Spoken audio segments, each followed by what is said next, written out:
It's Deadguy Ale time.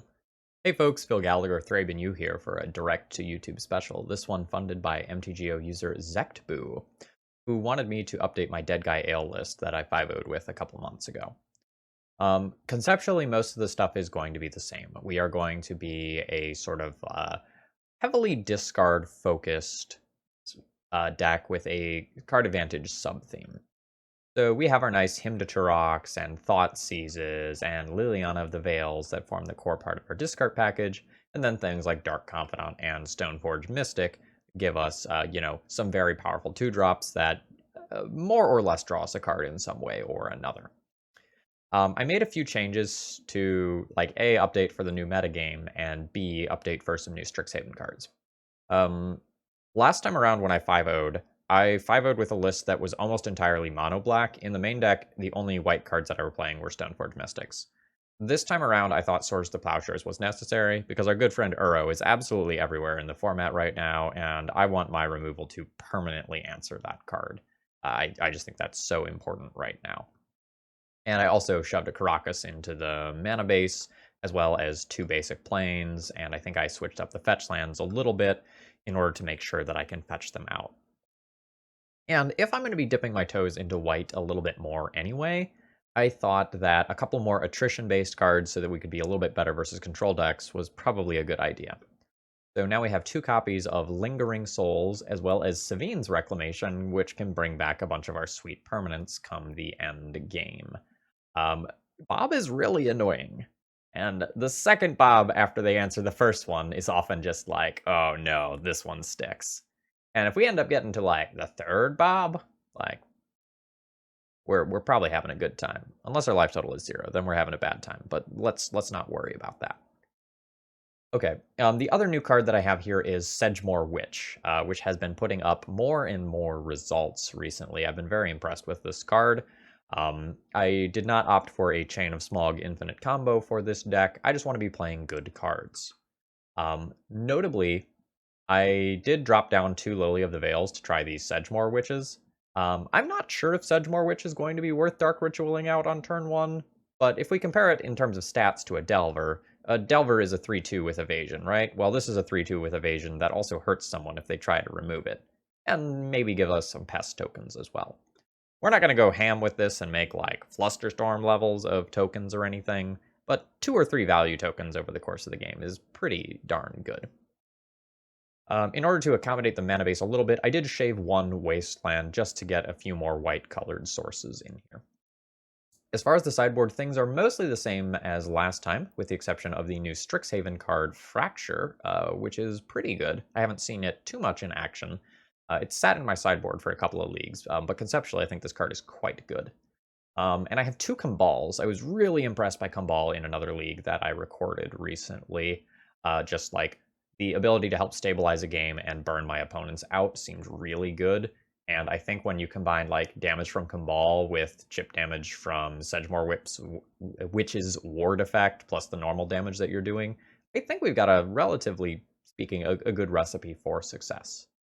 My sideboard cards are kind of grouped into 2 conceptual abilities, or not abilities, 2 conceptual categories. I have my cards that are good against combo and my cards that are good against fair decks. Let's reformat this real quick to just kind of show that off. So these 8 cards are the cards that I intend to play versus combo decks, and these 8 cards are the cards that I intend to play versus fair decks. Kambal might do double duty and, like, come in for both of those, but I wanted to have a like, good balanced sideboard, and I felt like I hit my stride in this set of cards here. So as always, the first time you play a new adjusted deck list, it isn't going to be perfect, but I like what I have going on here. As far as questions I have for myself are, I wonder if my 3-drops should just be black cards, because Dark Ritual is a huge strength of this deck, and I can't Dark Ritual into these 3-drops right here, so that's something to be thinking about. Maybe these should be more Lilianas or other Planeswalkers or large creatures or something. I'm not 100% sure. So I'll be watching for the number of times where the Dark Ritual feels bad in my hand. But I think given all of this stuff, we can make use of Dark Ritual one way or another. Anyway, I hope you all will enjoy this deck. Please consider, liking and subscribing if you're really into legacy content. Those sorts of things help me out a lot. And if you really want to help, turn on some notifications and watch my videos right when they first come out. All right, enough shilling. Let's battle. All right, honestly, this hand looks awesome. I have the ability to lead on a basic land and play a Thoughtseize, and then follow it up with a threat the next turn. I also randomly ended up with a whole bunch of full art cards this time, so the deck looks pretty. Okay, we are playing against Espervile. So I want to approach this. Source of Plowshares isn't good. I'm going to take the Strix. The Strix helps them get to their next land drop. Definitely worried about my opponent's endgame being better than my endgame, though.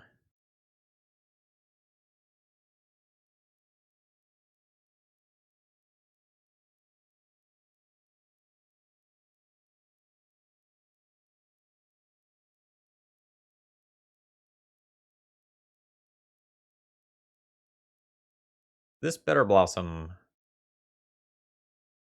can do a lot if my opponent misses their land drops. I'm definitely a little scared if my opponent does not miss land drops, though.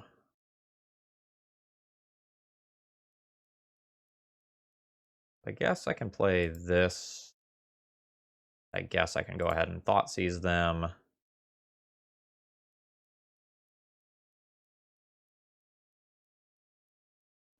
Wow. That is some value. I guess the Flicker Wisp flies. I can take the Flicker Wisp. Force.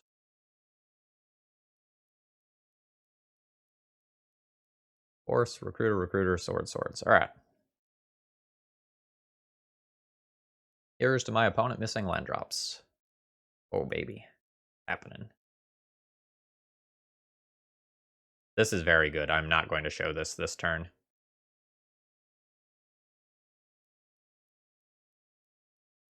Because my opponent probably has no reason to fetch right now. I'll let my opponent fetch, and then I'll dismantle their mana base to the best of my ability.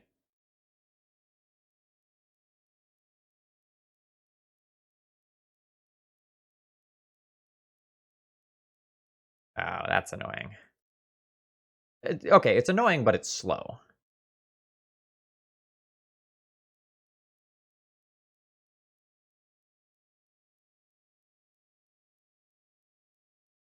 I guess annoying but slow also is my Bitter Blossom.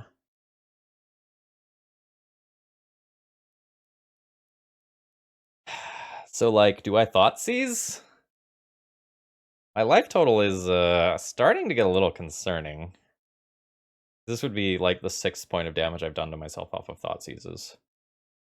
Okay, so quick napkin math. I attack for 3, and then I attack for 4, and then I attack for 5, and then I attack for 6. That's 11, 14, that's 18 total damage over 4 turns. So assuming that my opponent, like, does something, I still have some life to work with. I can Thoughtseize again.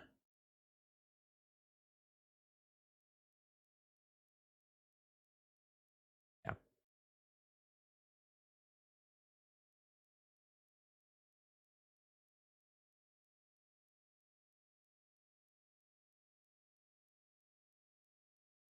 Recruiter? Nah, let's just take Force of Will. And I'm not going to show this card. I do not want to show that Wasteland until I absolutely have to. I would like that to snipe a land, because my opponent is missing 2 colors right now, so they might, like, theoretically want a scrub land. And I would like to eat that scrub land if they fetch it.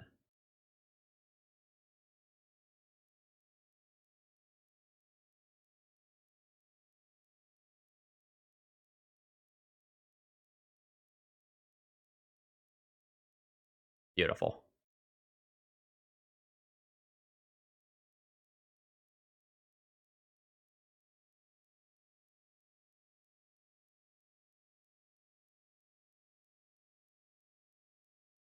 Plague Engineer is rough.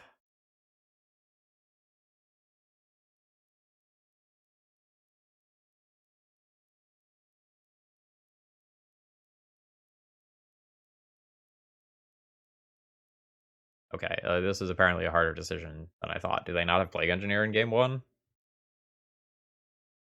Baron. Interesting.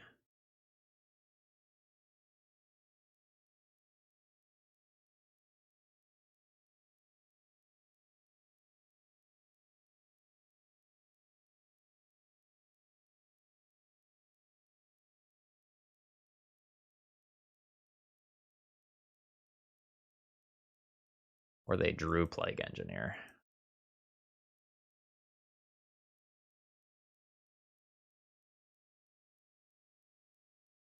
So, card left play. I'm just going to go ahead and Fatal Push this now. Like, I don't want to walk into a Charming Prince later or something.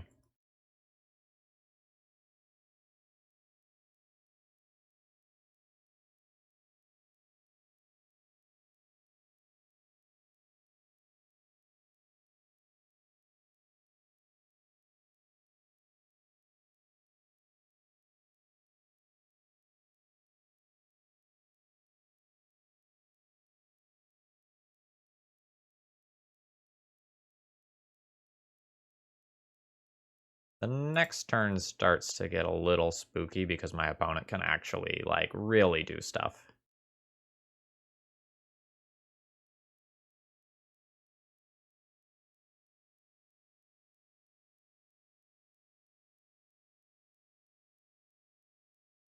Alright, what's your mode? Try to. I probably just need to Swords to Plowshares this. Oh, well, no, I'll let them scry. And then all Swords to Plowshares.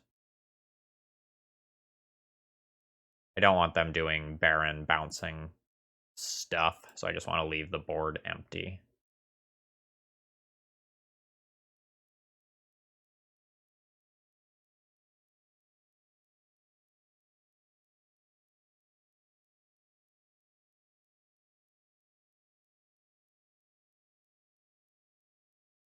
Yep. Alright. You have a Plague Engineer. Why didn't you get that the first time?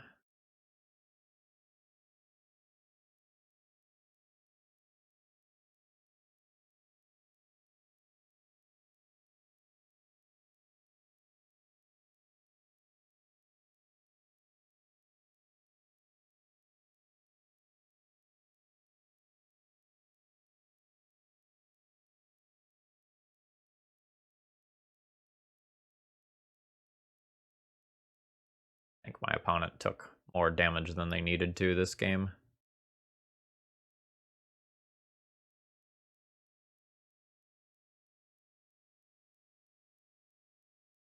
Now my opponent will force pitching Baron. Or not.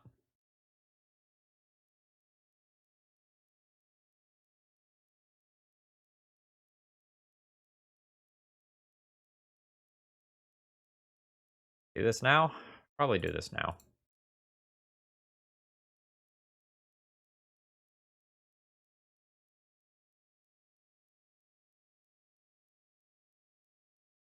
Yeah.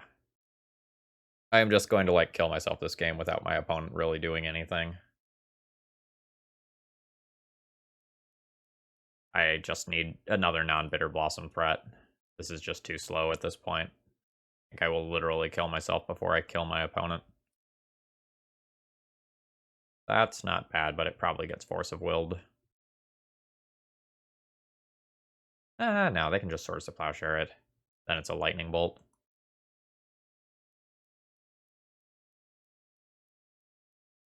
I will probably just fire off a Dark Ritual as a pest.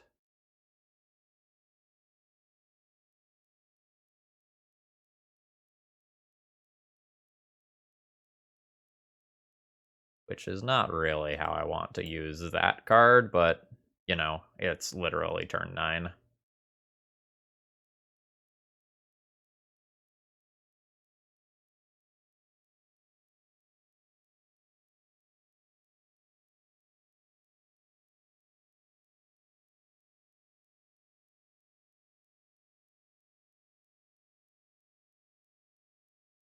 Sure.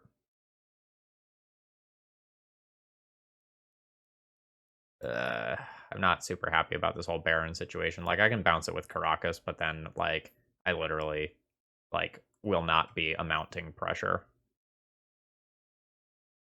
So I think I need to stay in this game by just taking the damage, hope to top deck a Stoneforge, a piece of equipment, something like that. That's disastrous.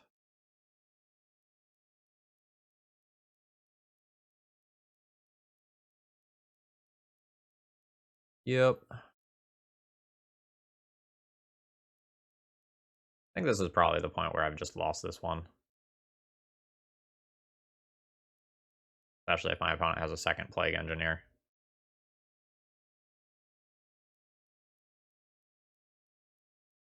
I mean, I knew based on this opening hand that I would need more pressure than just the Bitter Blossom. And, like, even after my opponent missing land drops for a bunch of turns, like, Meddling Mage is interesting as far as a choice goes.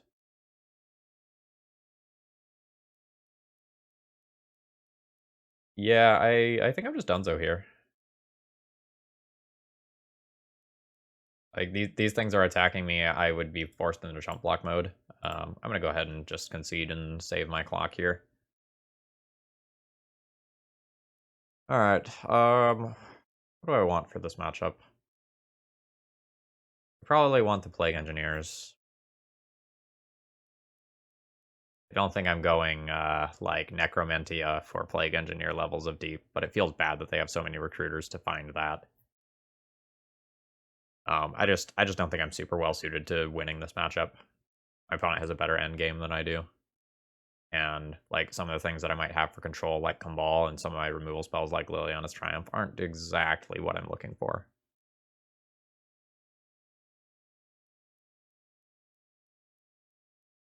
My Edict effects are also awkward. I don't think I like Liliana of the Veil all that much. I like Plague Engineers better than her. I don't think I Fracture for Ether Vial. It's hard to come up with a way that I'm going to win this one. Just being honest. Because an early Bitter Blossom isn't good enough. I think I just need to, like, bury my opponent with either him or Bob early. I should probably mulligan aggressively.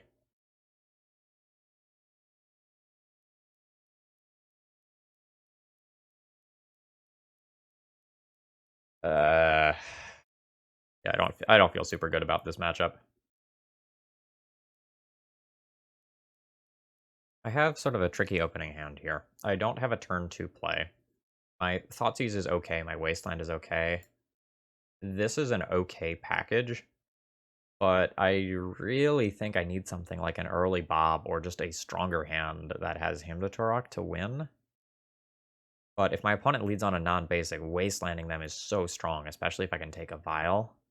And Sword of Fire and Ice is one of my few ways to keep up with their card advantage. I'm going to keep this hand. I'm not convinced that I can win with this hand, but I'm also not sure that I should actually mulligan this one.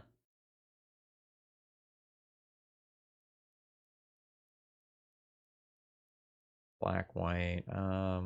Yeah, let's just go Scrublands this game. No, that's not true. Let's get basics, because, like, my turn, making my 3-drop matters a lot.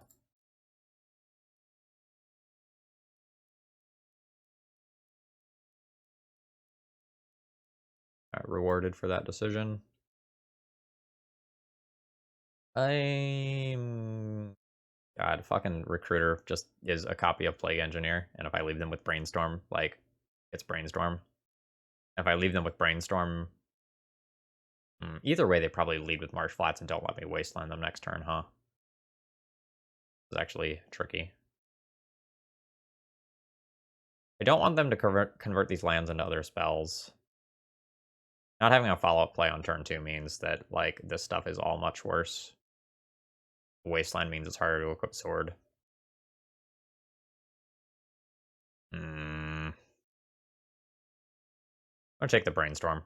Maybe we can draw another Thoughtseize effect along the way and get that recruiter out of the hand before it hits play.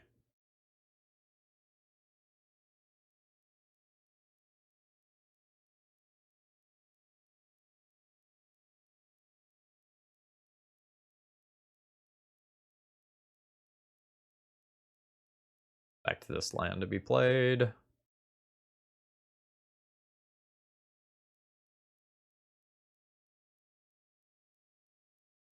Or not. Alright, my opponent is fetching with Marsh Flats now.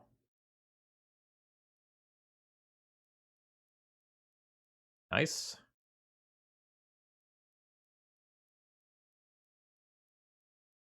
Gonna be a meddling mage. That's fine.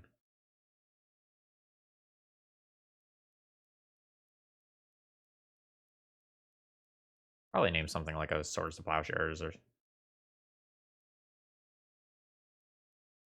I'm not really sure. Like, there's a lot of directions I could go with this. They could name something like Him to try to protect their hand.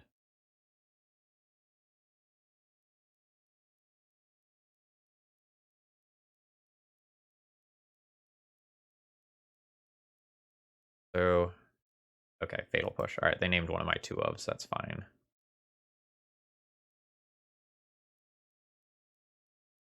Now that I have more lands, I think I'm just going to take them off of black here and keep them from playing that recruiter next turn. It does mean that I just take a hit for 2 here, but I think that's totally worth it.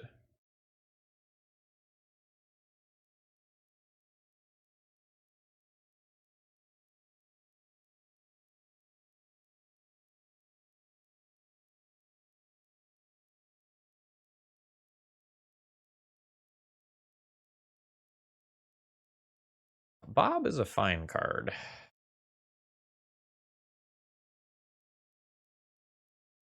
This is a basic Plains.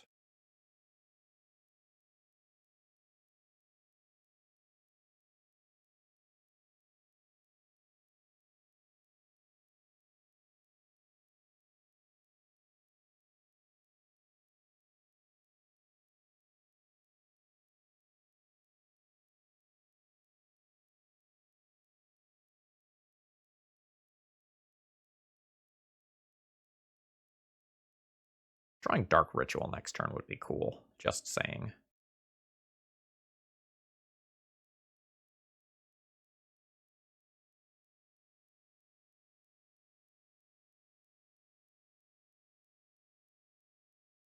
I think I will just trade with Meddling Mage if my opponent gives me the opportunity to. I don't think they will give me the opportunity to. Oh shit, they will.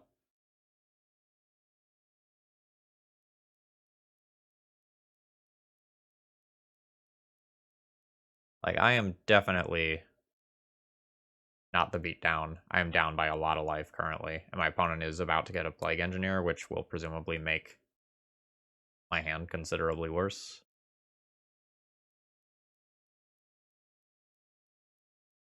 I do not think this card is very good. Like, I can just cast my Bob this turn without it really impacting me very much. Like, it means I can't Bob and Lingering Souls, but, like, that's not that big of a deal.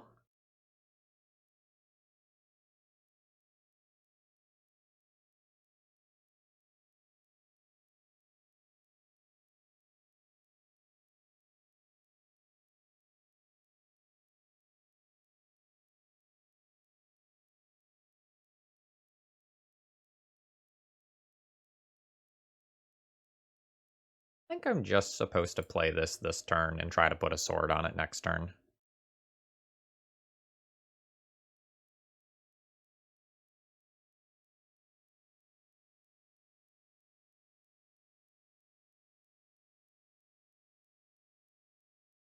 I think I just want to be able to ping off my opponent's various creatures. Like, this thing just being a 3/1 flyer is the best part about this card. Like, on current board state, to clarify. So I'm down a decent amount of life. Between taking a hit from the Meddling Mage, my Thoughtseize, and my fetches. My opponent sent it in the red zone as expected. I guess like a flicker wisp on that thing would be a little annoying.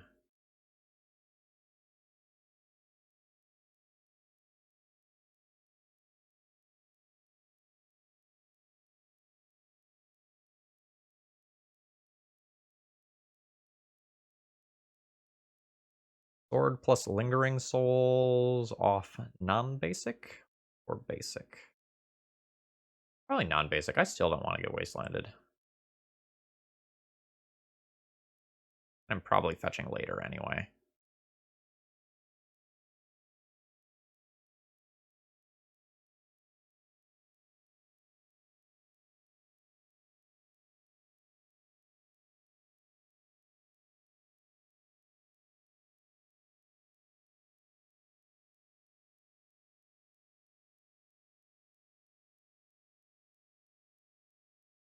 My opponent's turn is a little awkward for me because I think I'm obligated to trade for an elite spellbinder here, but that means one blink effect can leave me without a creature on board.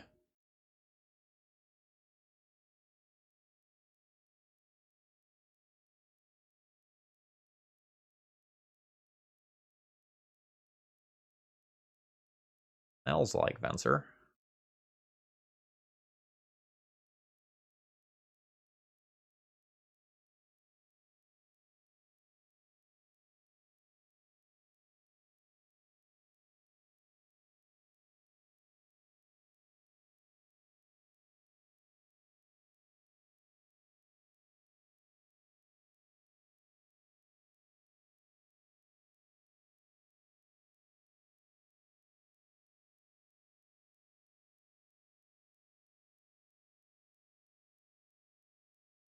Yep.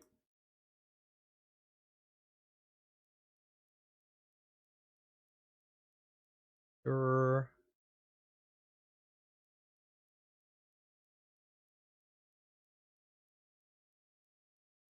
So 4, 5, 6.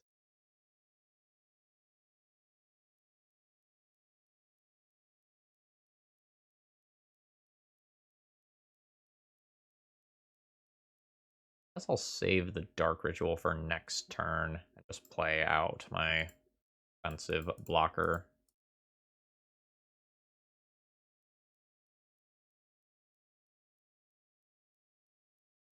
Recruiter or the Guard is incoming later.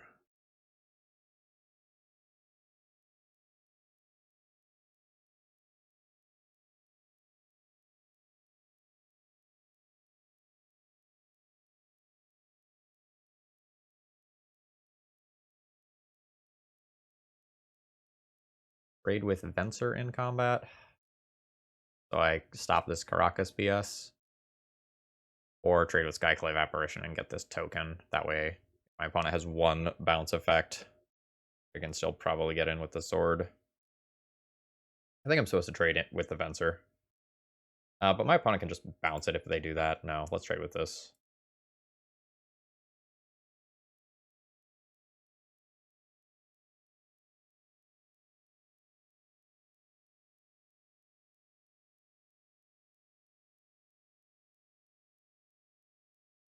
Wasteland would be cool on my end.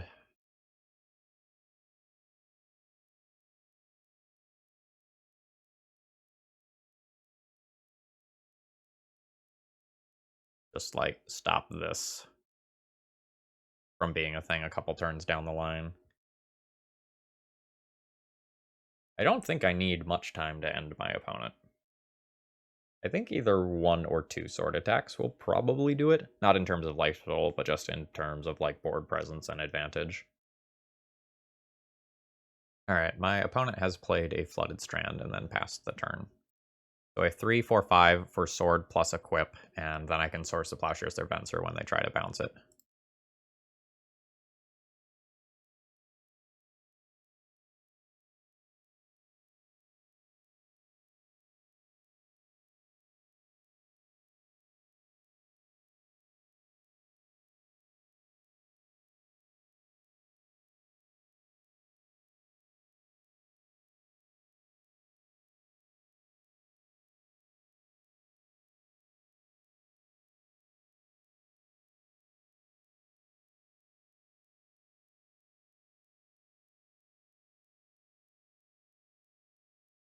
Note that my opponent could have just bounced the Venser on their turn and played around that.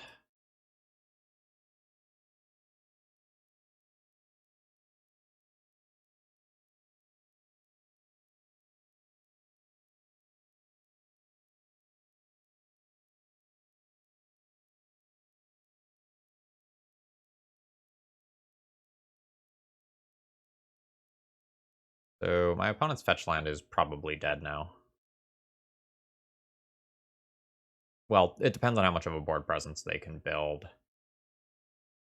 I have 8 theoretical damage, but my opponent could play Recruiter and then something else.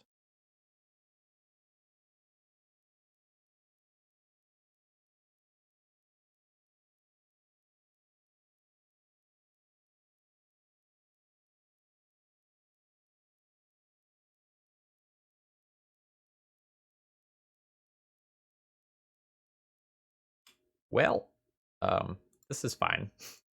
We'll start by casting this, and then it forces my opponent's hand on anything that they want to do. And if my opponent has 1 removal spell,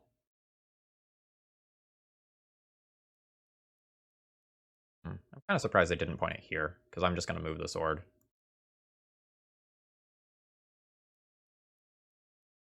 Oh, we got double Recruiter.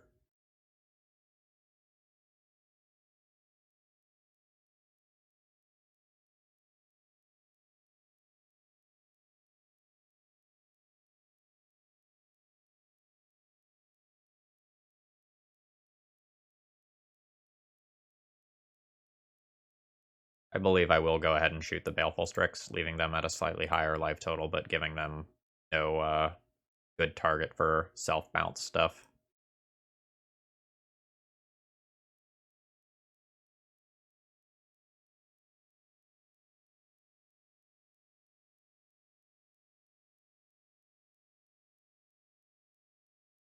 Alright, good stuff. So now I can present 2 different lethal threats next turn. I can present this on the ground, move a sword over here, and present that in the air.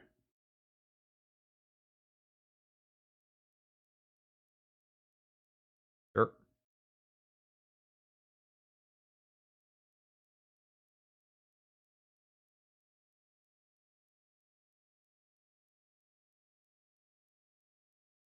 Okay, opponent is Hellbent. So we can do something kind of cool here. Cast Lingering Souls. Some of my stuff died. Cast this. Kill Plague Engineer. Send in and have lethal this turn instead of next turn. There's your lesson for today, kids.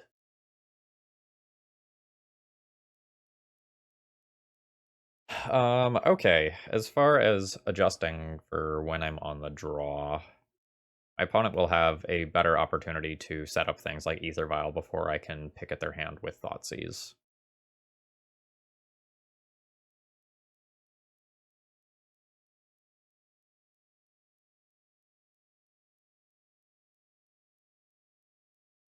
I don't know how I'm supposed to play this game on the draw. Because, like, mising my opponent with him or taking 1 critical card with Thoughtseize and then, like, getting a lot of early game advantage off a Stoneforger Bob can be really strong, but my opponent has so many cards like Baleful Strix and Recruiter of the Guard that just go and give them better endgame inevitability than what I've got. I don't know that I'm going to change anything.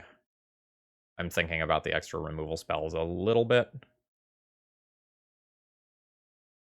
I think I'm just going to submit as is.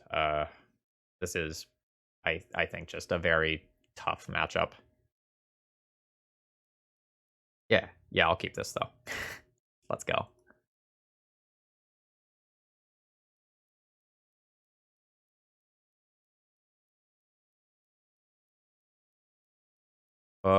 Five mana turn 1? 5 mana turn 1 is fucking hot. Good god.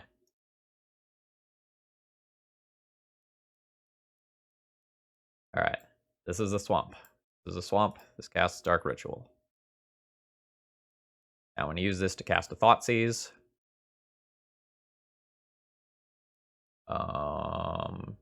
Take a meddling. No, I'll take the recruiters here. This is just a plague engineer, which is very good against the bitter blossom that I'm about to play.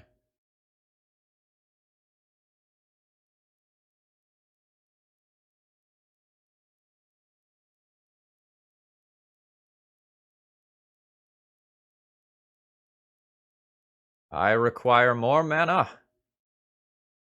Alright, we took a meddling mage and a Strix, and then I get to play out this bitter blossom. Then we're gonna have bitter blossom into Stoneforge Mystic, which off of 2 basic lands, which should be a pretty strong start.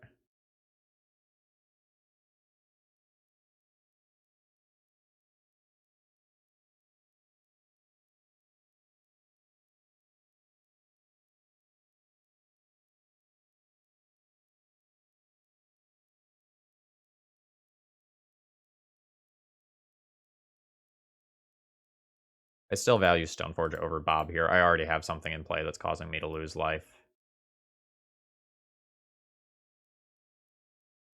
Alright, the which piece of equipment game is pretty hard here. I think I just want the Batterskull.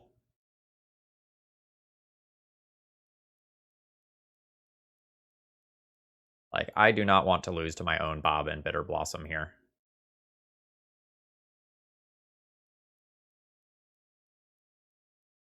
I think my opponent should have played the Delta that I already knew about.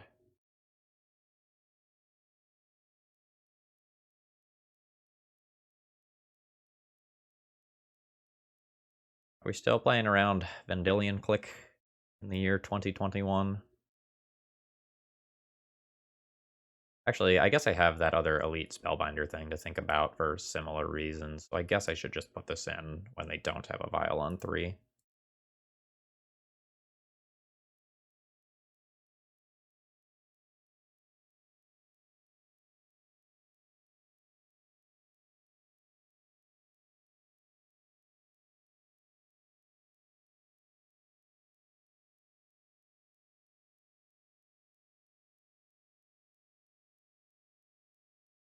See what my opponent's draws look like. Maybe not the strongest.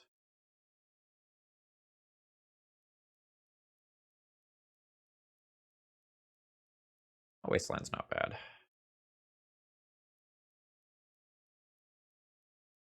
Send it all. Send it all, waste them, bounce Batterskull.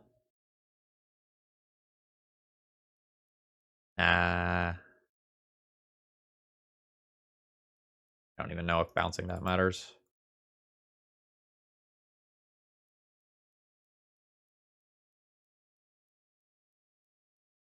Not immediately, anyway. Like, it's very possible just playing Bob here and solidifying my advantage is better.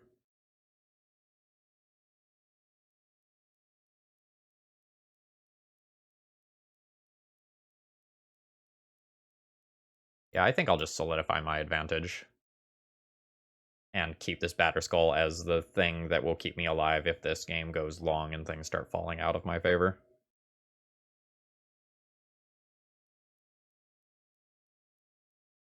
Like, if Bob stays alive, I just make land drops for a couple of turns, and I'm totally okay. At, like, just re-equipping this to Fairy Rogues until my opponent dies.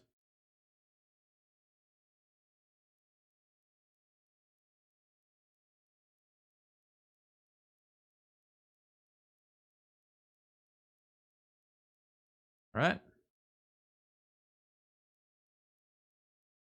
Sure. You're just gonna Venser my Bitter Blossom? Oh, you're gonna Venser my Bob, but just keep me off of cards. Sure, that's fine.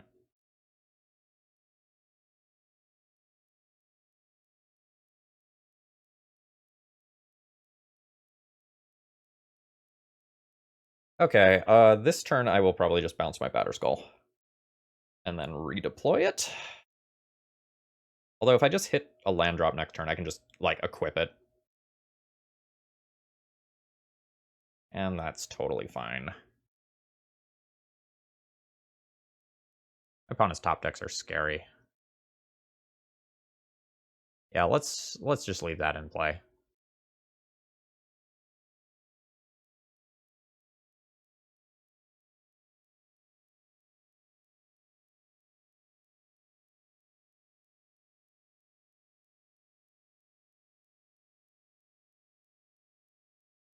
Like, if I can avoid bouncing this Batter Skull, I think that's actively good for me. Because, like, I can play around something that I know exists in my opponent's deck.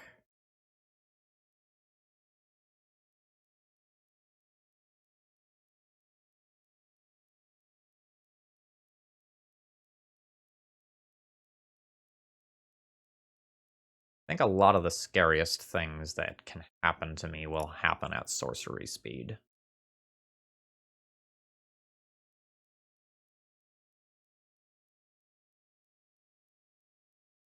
Oh, well, I guess float a white out of good habit.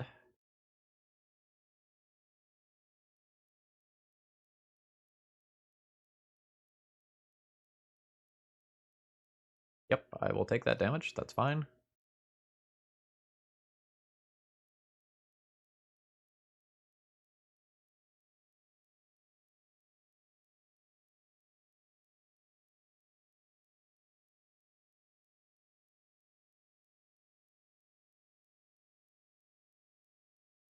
Alright, opponent just really trying to keep me off of sources of card advantage here.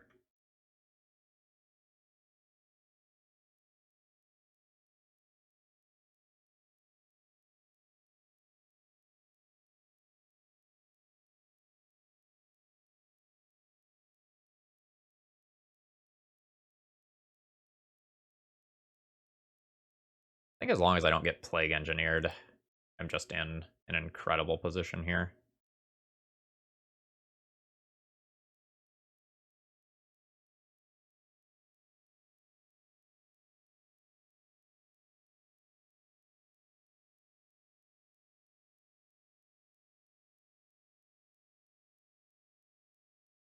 I just have lethal in the air next turn.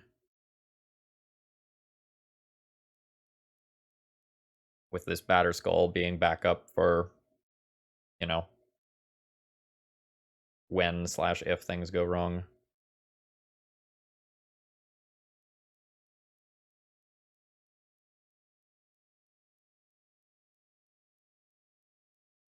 I mean, there's the Plague Engineer. That's pretty unfortunate. Soul Herder? Oh, they put the second vial to 3. I see.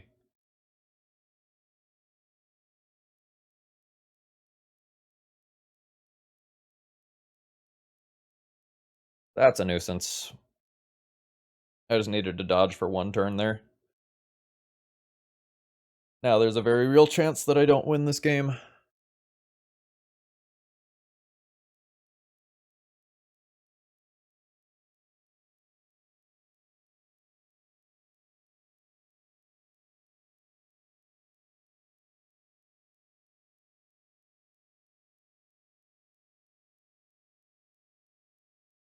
I hit them for 2 this turn, and I'm more or less obligated to bounce my Batter Skull now. 2, 4, 6, 7, 8, 9 incoming damage. Can't even attack. Yeah, I can't even attack. Maybe I just have to chill. Force them to pre-combat Plague Engineer or something. Life's pretty bad, though. Like, I needed them to not draw one of the Recruiters or the Plague Engineer. I was pretty much good with any other draw.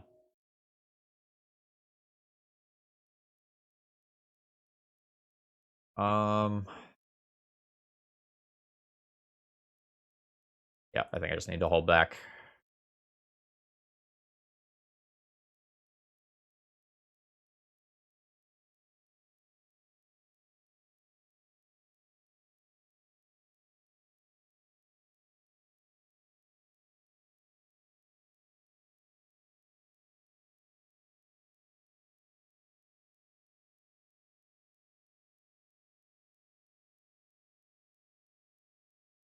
Alright. See how my opponent chooses to attack. They've chosen no attack. That's fine. I expect them... Oh, okay, they're going to go that way.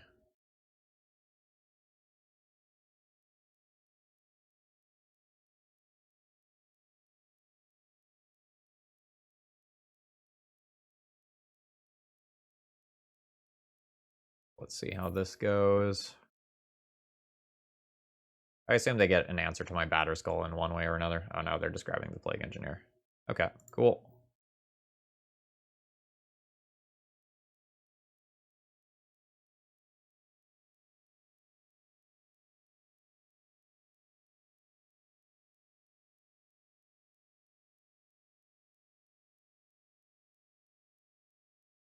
Don't think I'm gonna need a second white this game for anything. It's unlikely. I can grab this, go ahead and ham, force them to make their decisions now.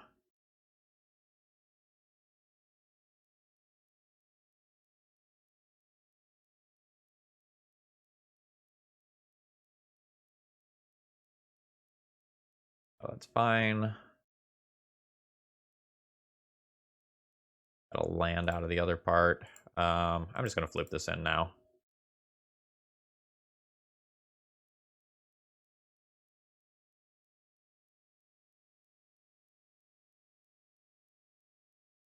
I need to worry about it getting taken out of my hand if I let my opponent have a draw step. The downside of this is that I can't just block with Stoneforge Mystic and then crash in afterwards. I think my opponent's inevitability engine is just online though, and they're going to beat me. I just needed to fade exactly one draw step, and I did not do that. Like, now I start running into Baron and stuff, and I think I'm just locked out. Yeah, or Flicker Wisp for Skyclave, / Fencer.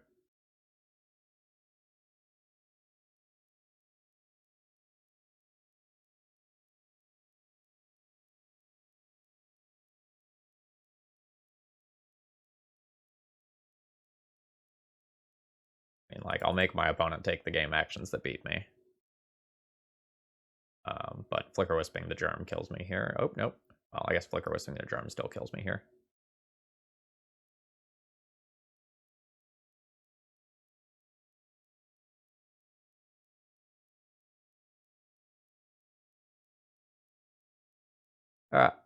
I think I can go ahead and throw in the towel here. GG's, opponent. Well, this one's awkward. This would have been just a baller hand if either one of these was black producing. We only have a handful of lands in the deck that don't produce black, but unfortunately that time this makes us a mulligan. Yeah. Yeah, we'll do this.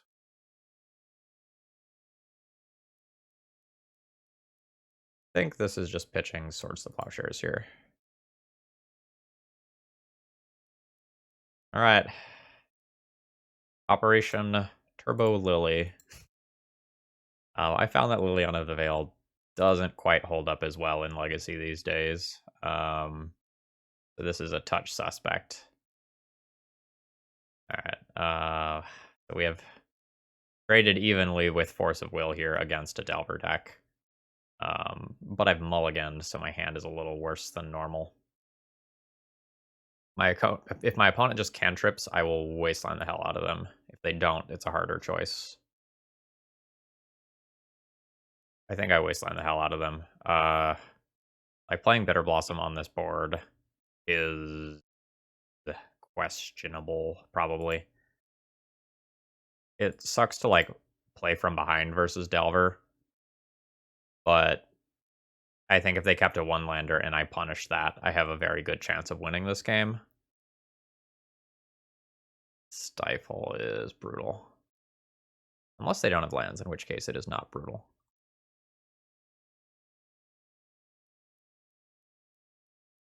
Nice, okay. Gambit is going to probably pay off then.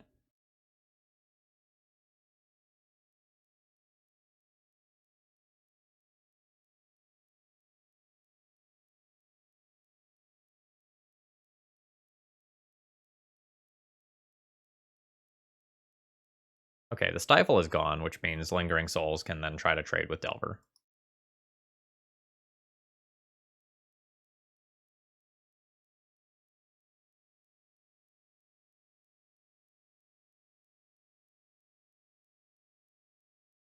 My life total has definitely taken a beating from this Delver, though.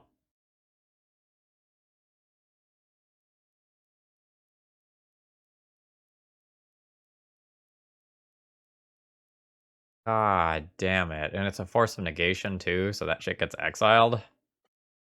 Alright, this was Delver on turn 1 with 3 counter spells that were all pitch counters. Alright, I feel dead.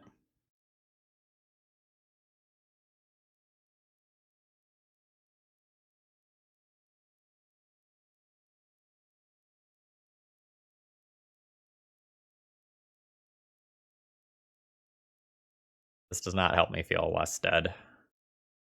Like, this Bob is a liability, but I need to play it to try to find an answer to the Delver. I will take more on an average turn from a Delver than I will to a Dark Confidant.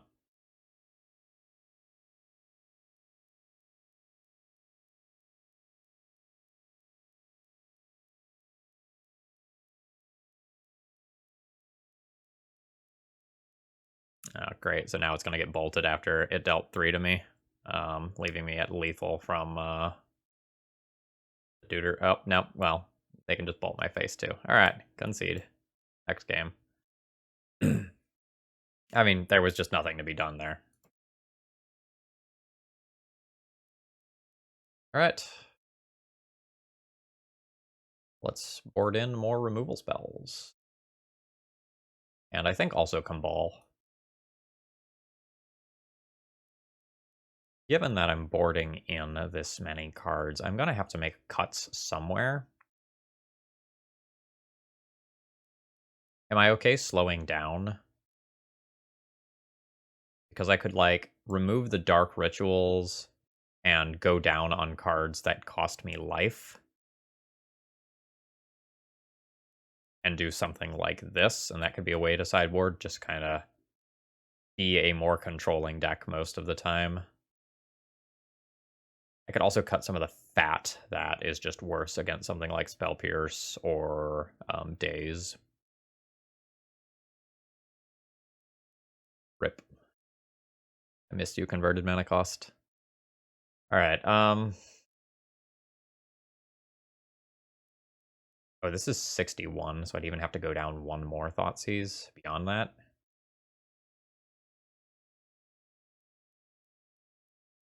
This is probably okay. Like, I have a plan. I'm keeping a slightly awkward opening hand here. I'm keeping something that has one dead card in Hymn to Torok, but otherwise has, like, a very solid plan versus what's going on the other side of the table. My opponent plays a Delver on turn 1. I will just Swords to Plowshare is it for the sake of playing on curve.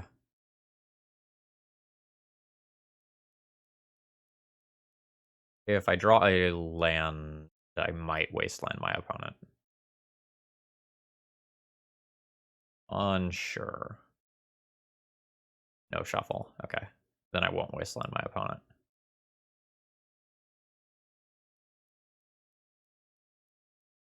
This will be a very good daze. My opponent has it. Yup.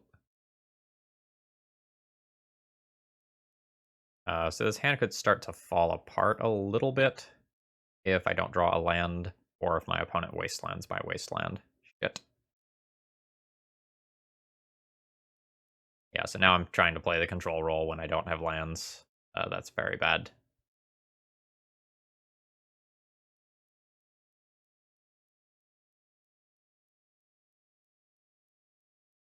I'm not quite to, like, I have to discard levels of bad yet, but this isn't good. And just get wastelanded again and get no value. Rip him to Turok.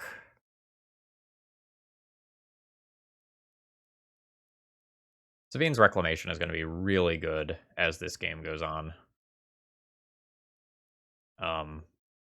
But I am not doing my thing right now.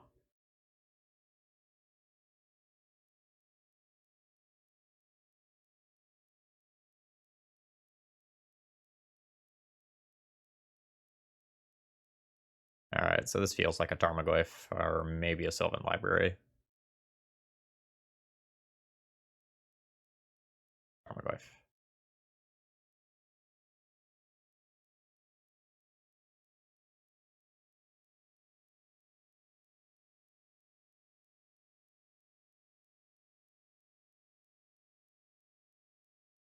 Yeah.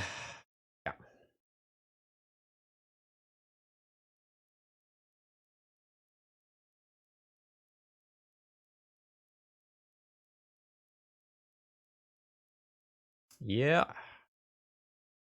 Fracture Exile. Price. Okay. I might just go down this game for not drawing land. Alright, I drew a land.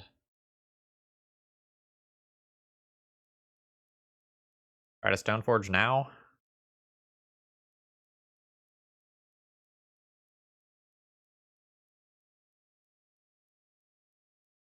I think I try to Stoneforge now while I still have a good target for this in my graveyard.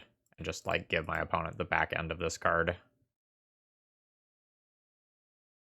This is exposed to Force of Negation that some of these other plays aren't, though. So that's something to keep in mind with this play.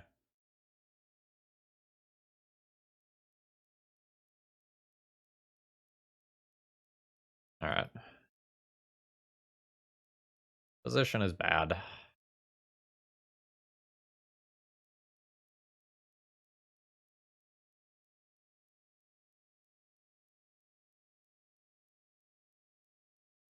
Like, my opponent is shocking me every turn.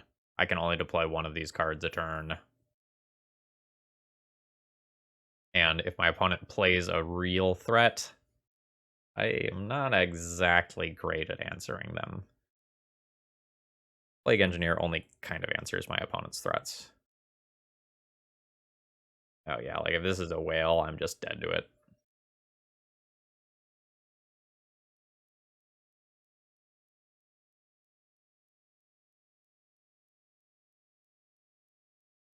Yeah.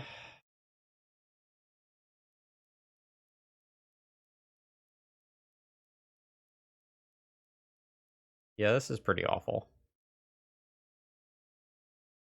So, like, my opponent has a Dreadhorde Arcanist for 3 turns. I'm getting clocked for 5 a turn. I can't deploy my cards. Yeah.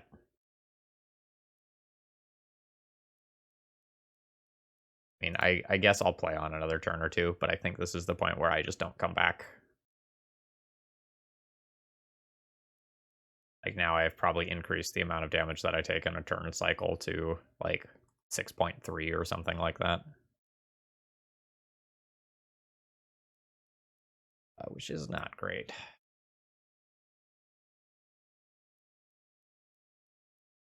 Especially if my opponent just, like, finds a bolt. They, like, let me draw. Yeah.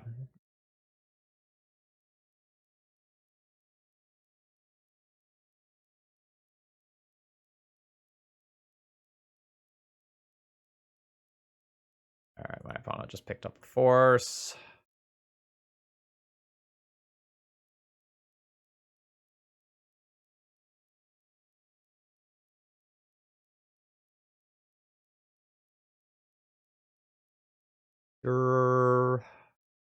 I think I'm going to take a draw step and then concede.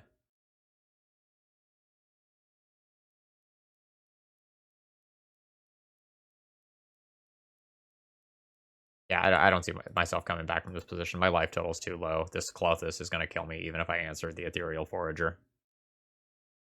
Alright, I've kept my opening hand here. Again, I don't know how viable these, like, Liliana of the Veil openers are anymore. I felt like these openers have been less powerful in Legacy of the last year and a half or so than they were previously. This may even just be a hand where I lead on Dark Ritual, Dark Confidant, even if I don't draw a 1-drop to pair with it on turn 1, even though that makes my sequencing worse. The reason to just lead on Liliana is, like, if our opponent is a combo deck, which it looks like they are. They've also told me it's their first Ant League in chat. So good luck, friend. Ant is hard. All right, I did a little banter back and forth with my opponent.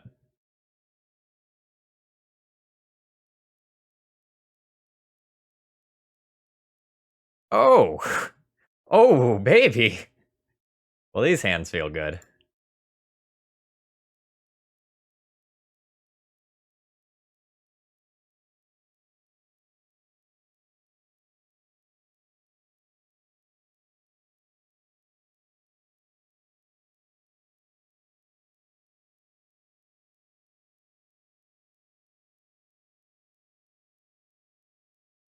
All right.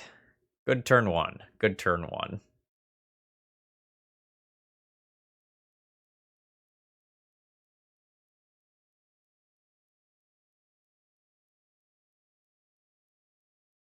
My opponent has mentioned that they play Storm in other formats, but this is their first time messing around with Ant specifically.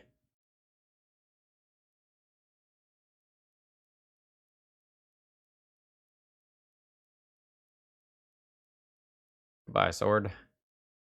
That's okay. I was just trying to get hellbent anyway.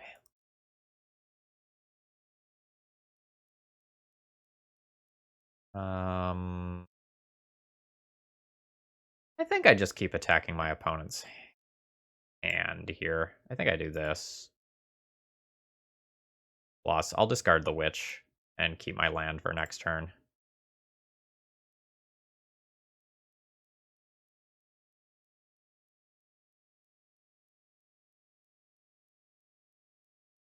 I think it's more important to keep the land so that I have my 3-drop plays available to me. If I keep the Witch and then like I have a very awkward sequence of draws next turn, it could mean that I don't play anything. And if I keep the Wasteland, I almost certainly should be able to play my cards next turn.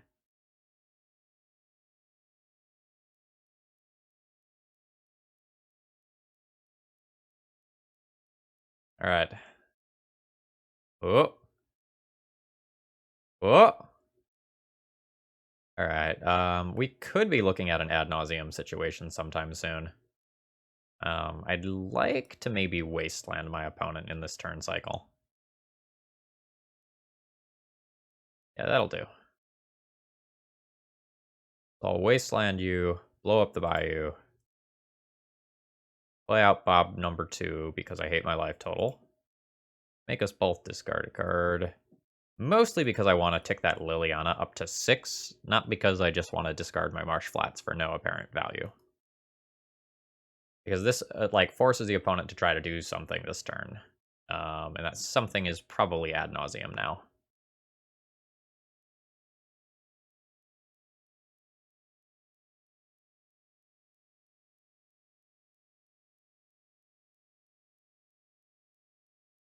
Ooh.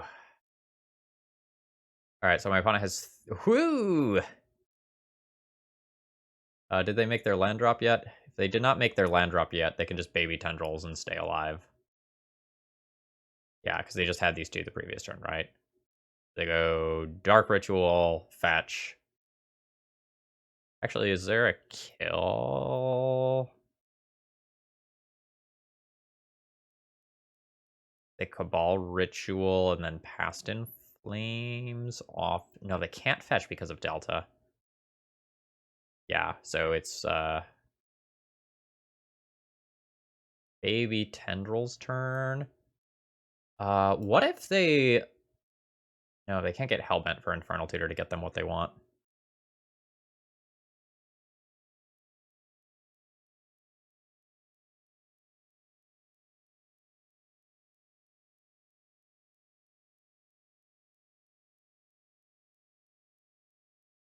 Bob! Do I have any game 1 Bullet versus Storm? I don't think I do. Yeah, not really.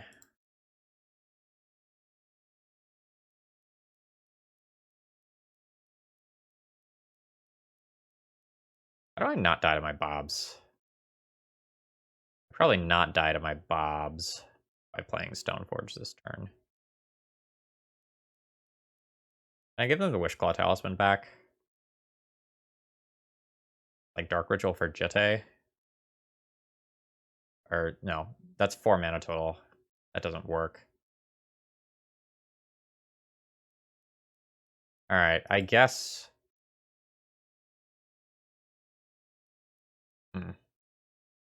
Alright, so 100% of the time I attack you for 4.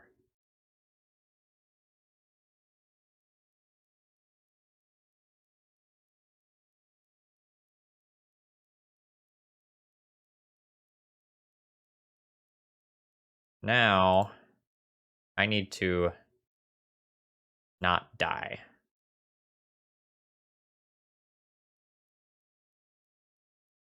Oh god, the Batter Skull's gone. I forgot that I discarded that early. Okay. Well, next turn I can go Jete equip, and that's fine. Alright, now... It's super sad that I don't get to ultimate on my opponent here, but I think I need to target myself with this Liliana and sacrifice one of my Barbarinos there. I could have played this turn better, actually. I could have Dark Ritualed and also cast the Jete this turn.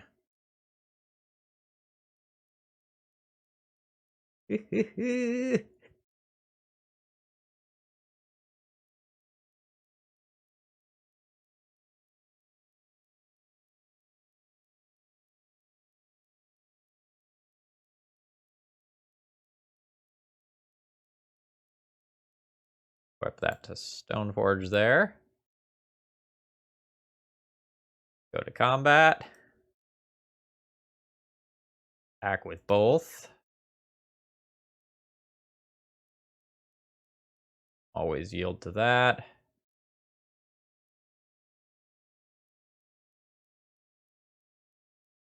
My opponent's...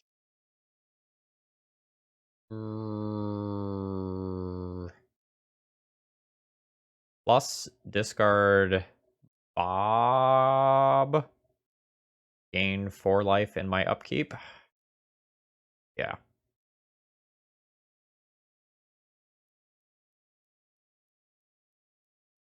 Maybe Fatal Push is worse than Bob.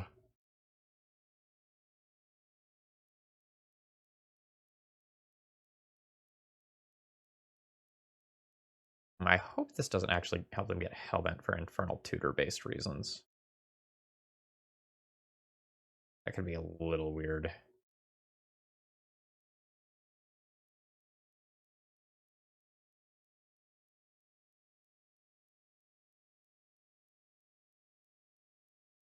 Alright, so they have just discarded that. This is a nail biter.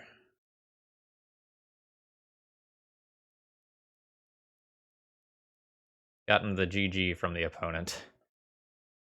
Whew. Okay. So let's make a plan for beating my opponent. I like Kambal. Actually, maybe let's do this the other way. What cards absolutely should not be in my deck for the post-sideboard games? Probably Swords to Plowshares, Fatal Push. Sevin's Reclamation is largely too slow, but can bring back a Kambal specifically.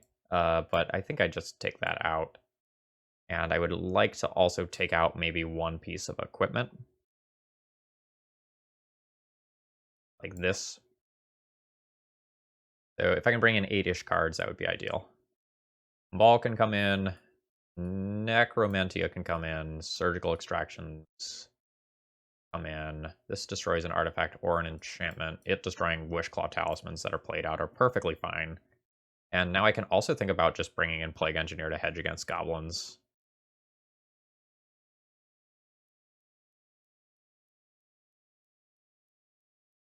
Is that better than Bitter Blossom?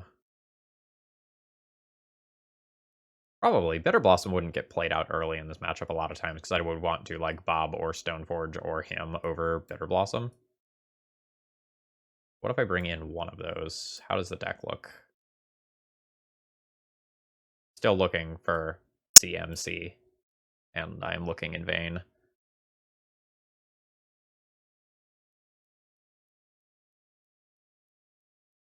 Some of these cards are still just medium. Like Lingering Souls is just medium.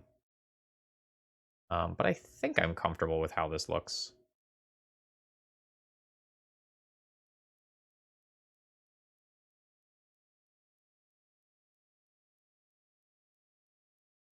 I'll keep this. Thoughtseize into Bob plus like a Wasteland as another disruptive element is totally fine.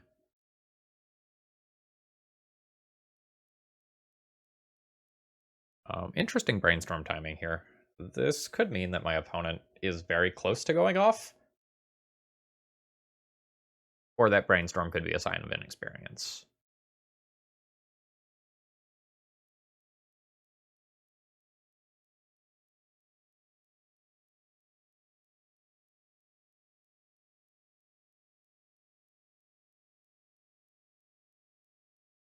Ooh, hoo, hoo. This hand can go places. I think I want to take this LED. But generally speaking, my opponent's hand is strong.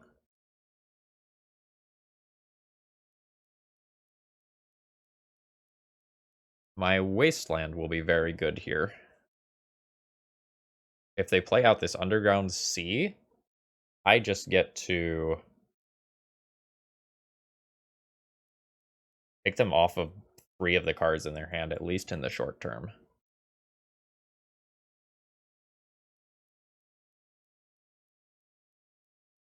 Yep.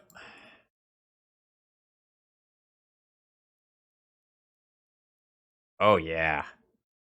Oh, yeah. I receive great pleasure from this.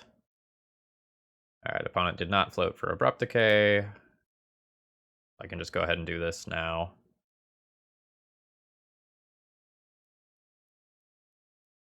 I'm gonna play the Witch. I can play Bob next turn.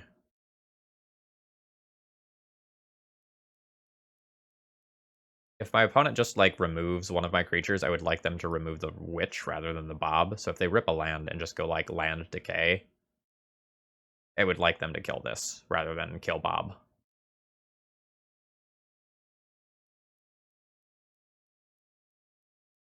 Nice.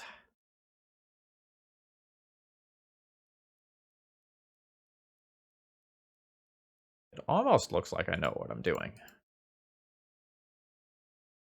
Now we just have to, like, will my opponent to, like, not draw a little bit more gas, because things are spooky. My opponent doesn't have red mana yet, but they have a couple of unknown cards. And, oh no. Here we go. 5 cards in graveyard. 6 cards in graveyard. Alright.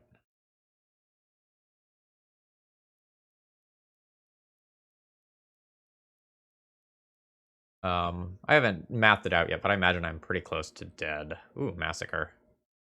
Okay, yeah. Do I have both idiots in?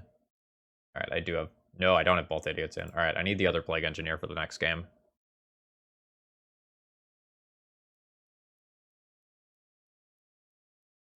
So there's going to be Lotus Petal, Dark Ritual, Infernal Tutor, Rack LED. That will give them 4/5 mana. They could get like another LED, Past in Flames. Yeah, I think I should be dead here.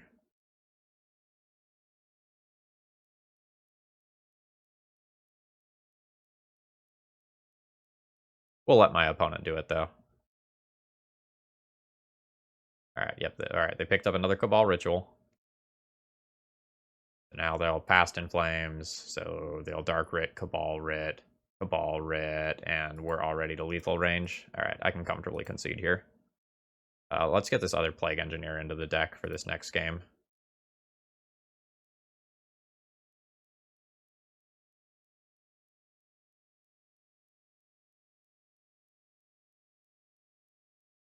Let's do that over one other threat, maybe a Lingering Souls.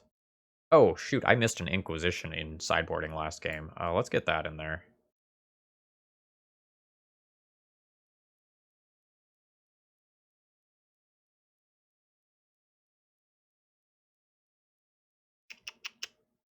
Other Lingering Souls out? This leaves me a little win condition light, because I boarded out 2 Lingering Souls and 2 Bitter Blossoms, but I think that's okay still.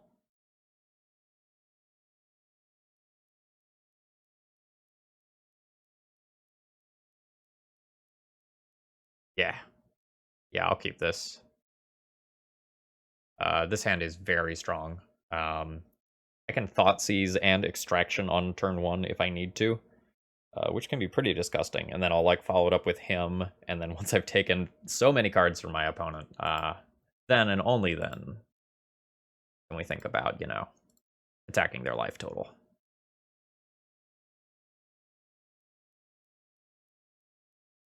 Alright, there's nothing here that I want to surgical. The best turn 1 card is probably Preordained. Ponder is a better turn 2 card.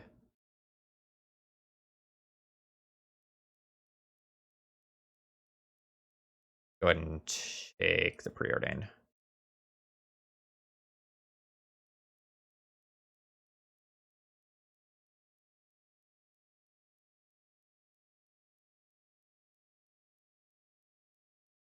Opponent's hand isn't super strong here. Yeah, so by taking the preordain, I make their ponder worse because they don't get to do the line where they like ponder, take the best card, and shuffle it away. All right, that was no shuffle with the ponder. For the record, nice. ThrabenU, cousin of ThrabenU. All right.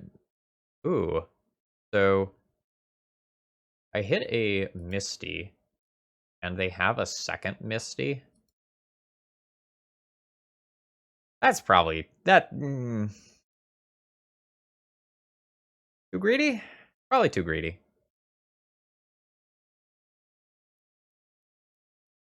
Like I have something that keeps me at least somewhat safe versus Past in Flames lines, and I have something that keeps me at least somewhat safe from uh, Empty the Warrens based lines, and I don't think I want to throw this away.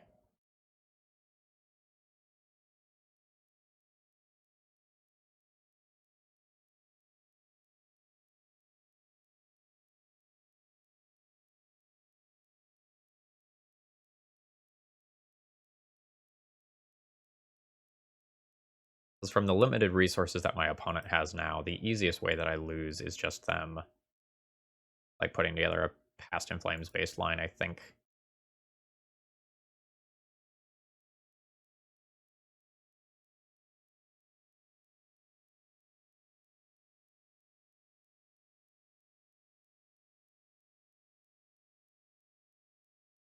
Would love a Kambal.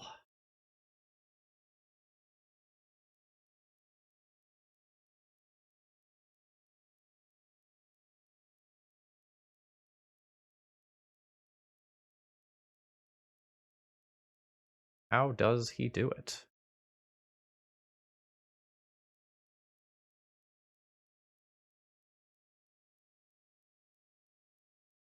Now my opponent could just have Abrupt Decay here. I'm not gonna like Surgical and just take a peek that way. Again, I want to use this as a hate card. Okay, they do not. Excellent. All right, so now I have a real clock. Now I have 4 power worth of damage in play.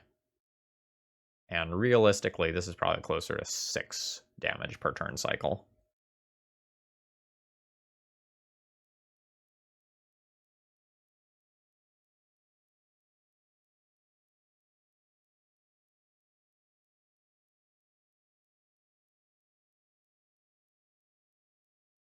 I can take them off Threshold.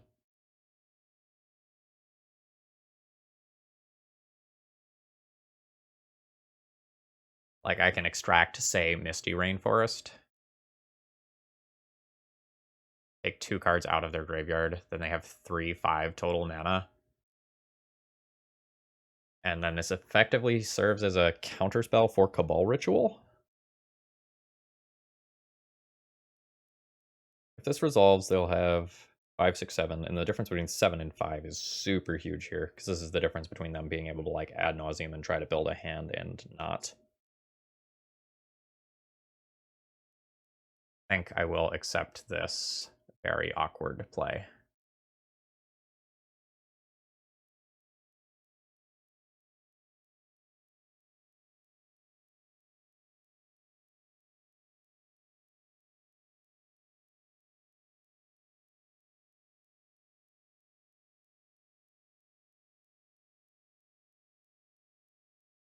Unfortunate. They have a dark ritual, so they'll still be able to attempt an ad nauseum. Okay, notable things here: 2 Veils of Summer, 1 Empty, 1 Tendrils, 3 Abrupt Decay. All right.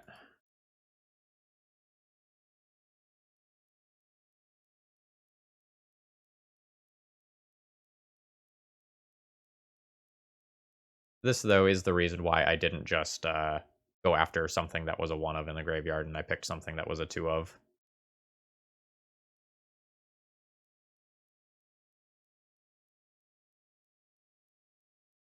Oh man, my opponent cannot take much more here and, like, realistically win the game. Like, they're dead on board here now, since they went to 4. And now they, I respect it. We have gotten the GGs in chat. Dark Ritual Thoughtseize Bob. Don't mind if I do.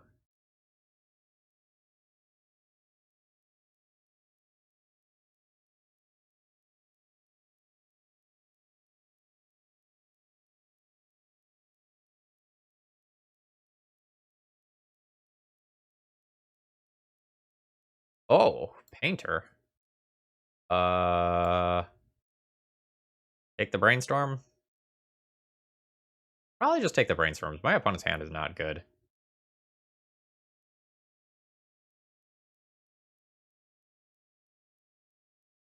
Like, I can source the Plowshare as a Painter, attack with Bob, use Bob to find something to answer the other Painter.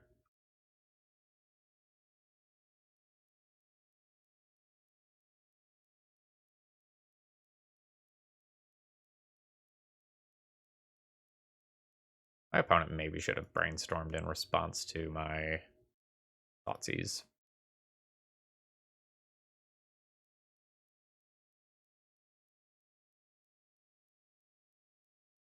No play here.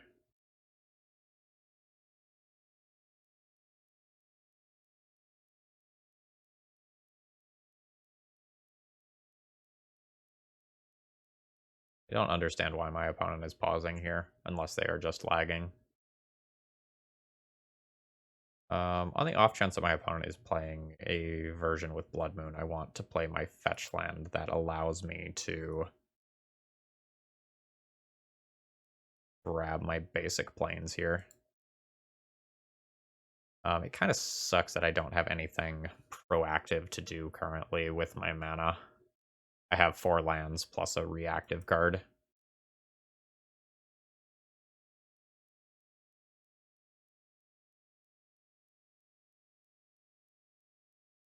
Oh, well, that's weird.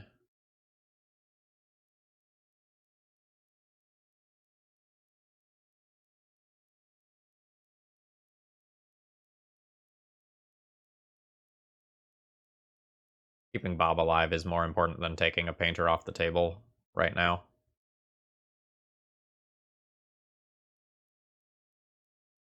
Opponent's deck list is probably pretty spicy.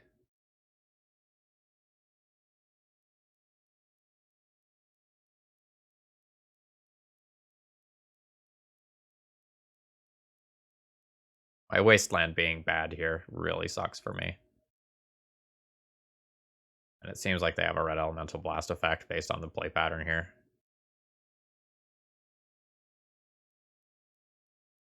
Alright.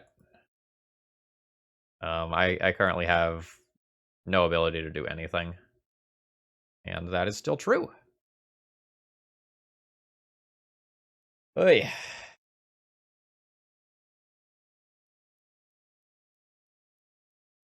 My opponent's 2 top decks there were just brutal. Like, drawing an answer to Bob, followed by a red blast as, like, a second answer to Bob.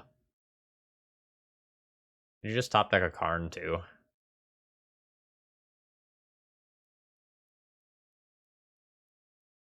God damn it. Alright. That was an insane string of top decks, and I am a little frustrated there.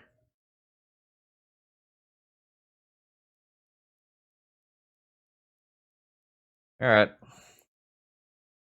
What's the plan? I have a lot of things I can sideboard. I guess the question is just like, how do I want to approach this matchup? I need to keep in a decent amount of threats so that I can actually pressure my opponent.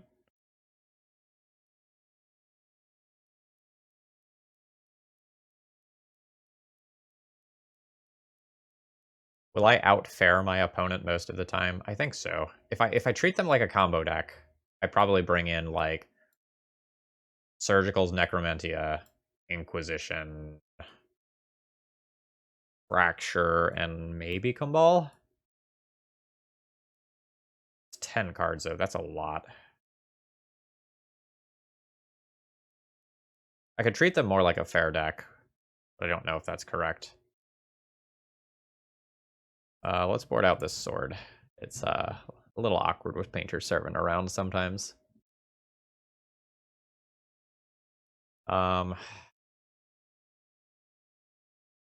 Let's go Bitter Blossoms out.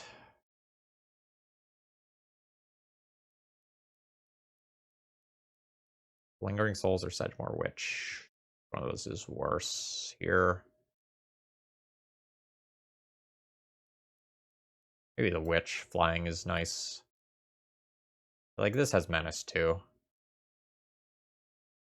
Maybe this clock's harder than Lingering Souls. The cards are different. Maybe go down one of these.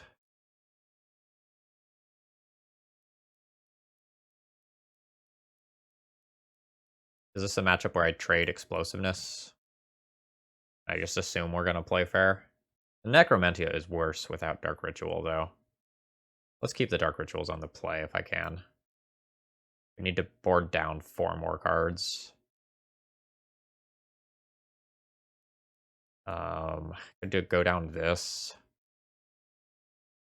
Do one of these. I'm probably just over sideboarding.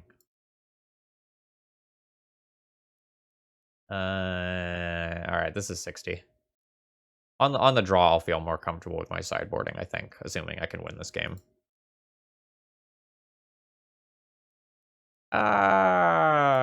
Curse of Wrong Lands. This doesn't cast him well. Is the hand fine still? This is a very good hand if I draw any land in 2 draw steps. I think I can keep this. I think I'm supposed to play Swamp on turn 1.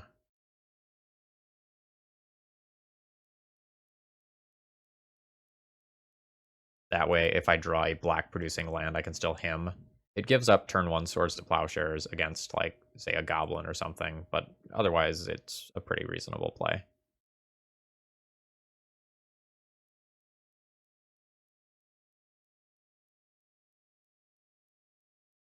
I have angered the Orzhov gods, apparently. Thraos, I think.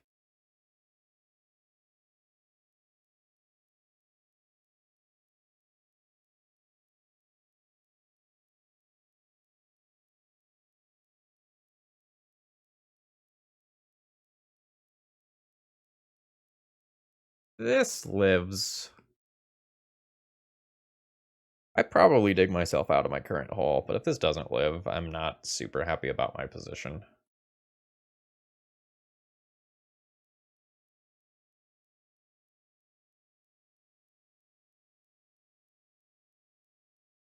I just am expecting something like either Ice Fang Coatl or a Braid here. Oh, interesting. Well, I guess I missed a land drop. I can now probably stop worrying about a Blood Moon effect.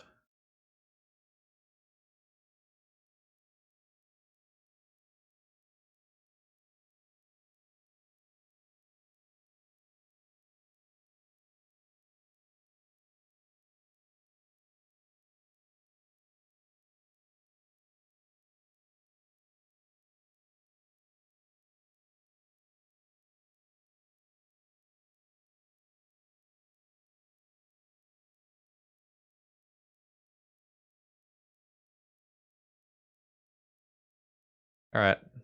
I will feel comfortable if I draw a land. I will feel extremely unfavored if I miss out on a land again.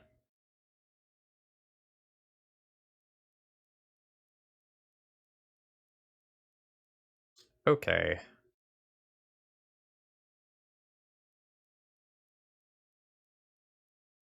I think I just go this route.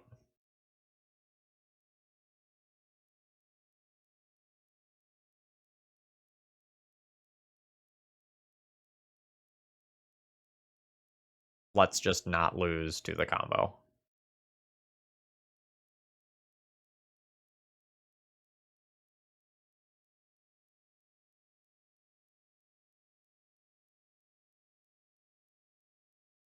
Opponent might have a force effect. They're going very slowly here. Nope. Okay. Grindstone.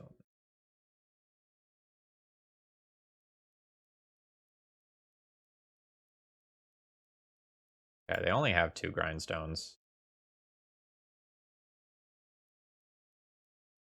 Submerge, huh? Alright. I think I need a snip of this deck, though.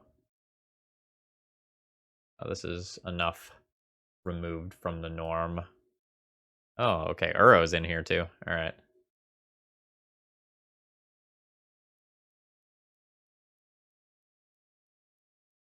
My opponent has 2 submerges.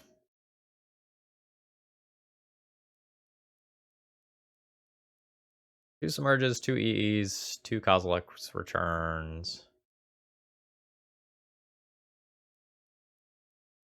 3 Uros, a whole bunch of Veil of Summers, which is awkward.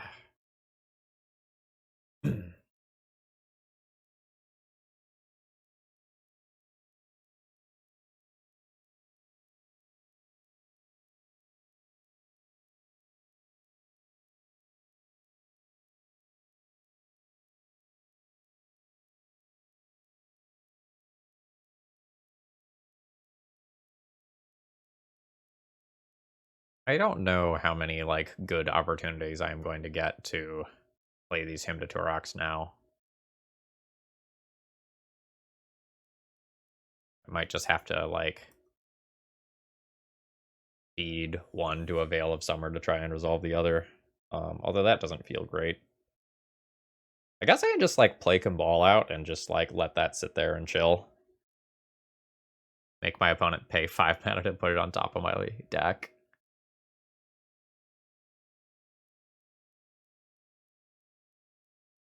If I can hold this Swords to Plowshares for an Uro, I would very much like to do so.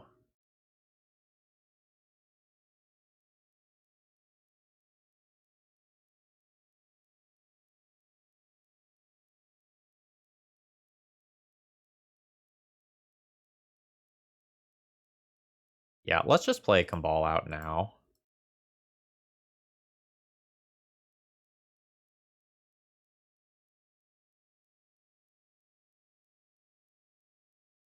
And now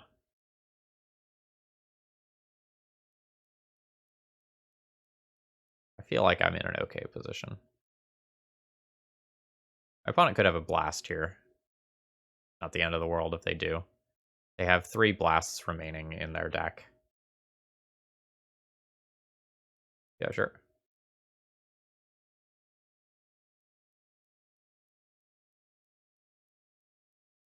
So they just cycled that Veil, which maybe means that my Hymn to Torox are live now, which is nice.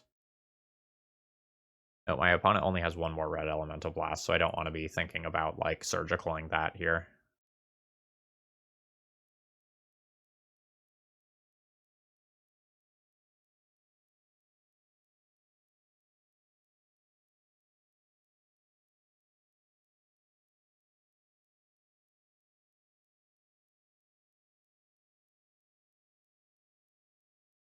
EE for 3. Okay. I mean, if I get 5 mana out of my opponent for Kambal, I'm good with it.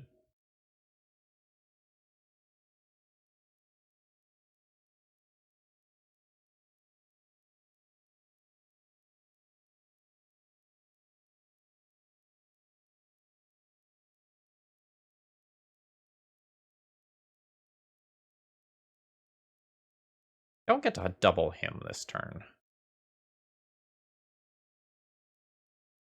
I think that's fine.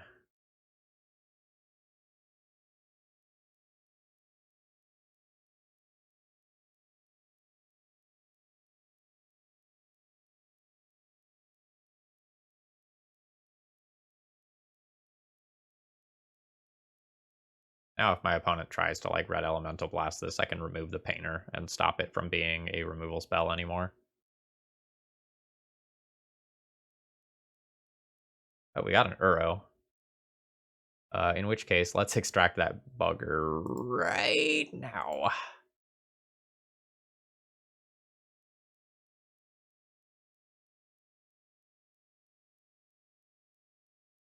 No win conditions for you.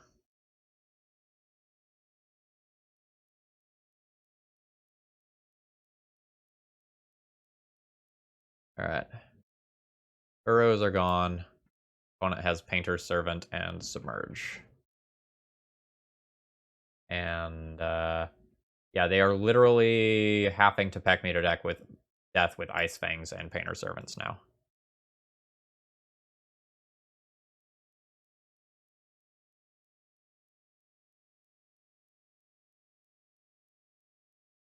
I just want to, like, if that's the case, do I just remove one of these now? Like, just remove an Ice Fang now while I, like, guarantee no it resolves? Yeah.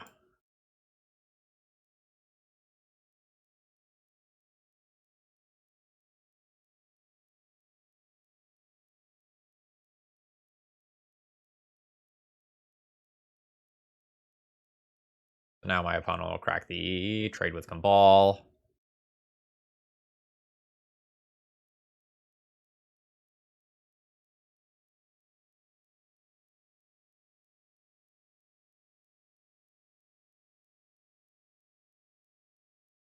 I can Lily and kill a Painter Servant here.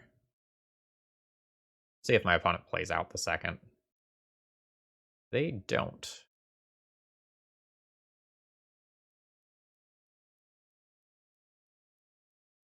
There's exactly one Veil of Summer remaining in the deck. Let's see if they drew it.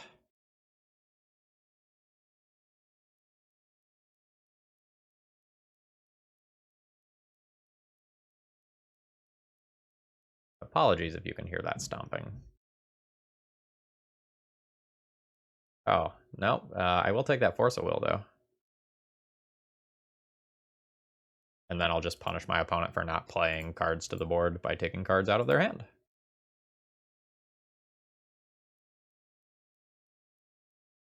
So now I'll hopefully Lily minus kill this 1-power creature, and we can call it good from there.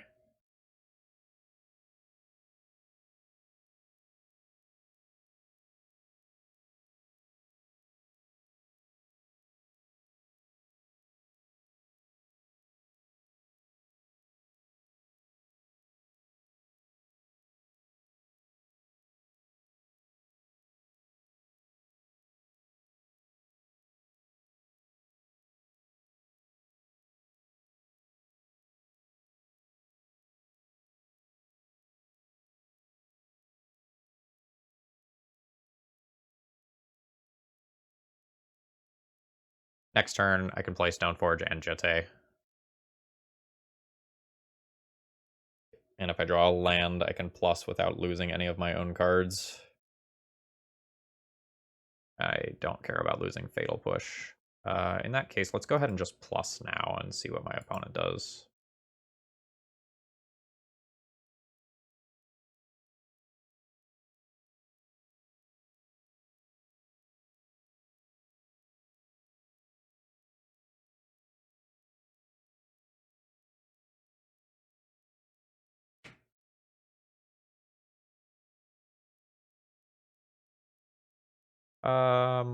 You know what? I will go ahead and use this ability and grab the Batter's School.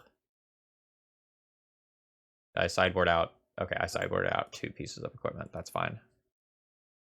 I had forgotten that.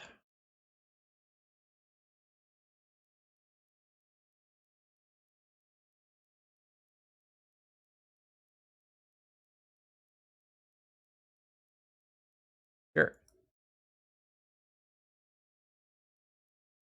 That's fine.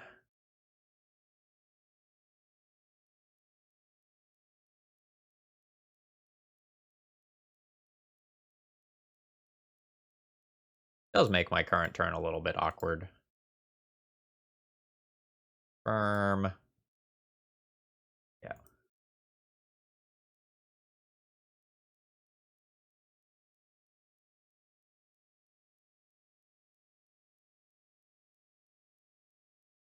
Oh, need to plus here. Alright, cool. I get a batter skull.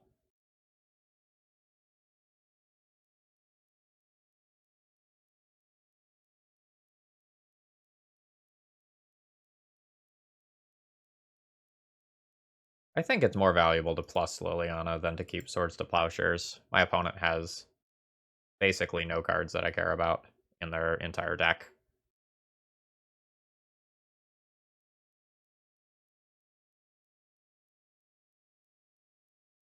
Like, I'm currently at the point where if I draw a Surgical Extraction,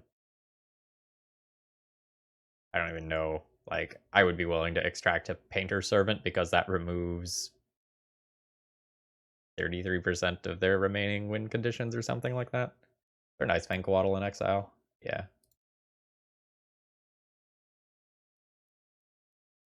I honestly don't know why my opponent is continuing to play.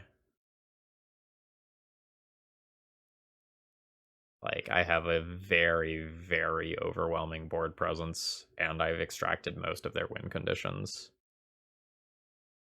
Like, it is not realistic for them to use their one engineered explosives to answer the batter skull and then also deal lethal amounts of damage.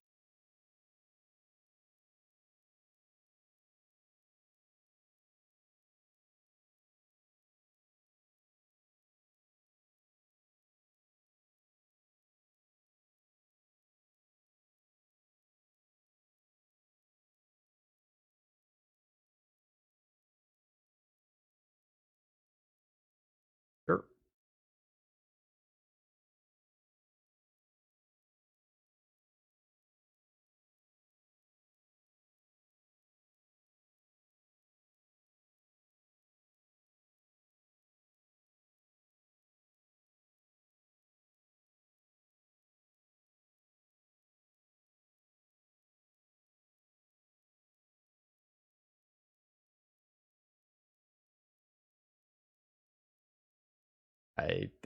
I'm sorry, YouTube, but I can't even think of anything interesting here that like could possibly happen. Yeah, okay. Thank you.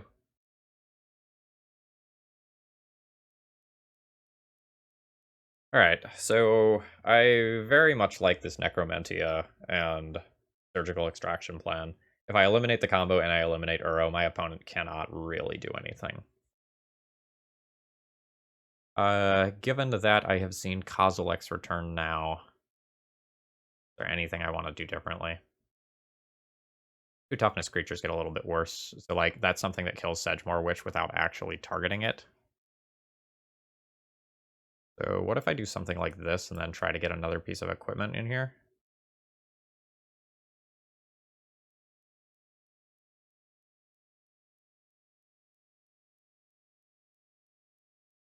Like, I could go Dark Ritual out on the draw. Play the Jitte.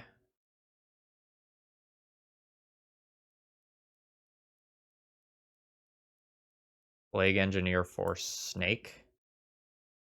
And then Savine's Reclamation for some redundancy. I lose some explosiveness, but I gain some stability.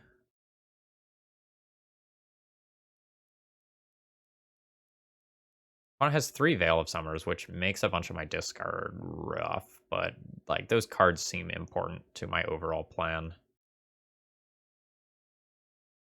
Yeah, I think I'm okay with this. It's possible I should also just like trim on discard even a little bit more to play Liliana's Triumph, because that's another way of answering Painters and Uros.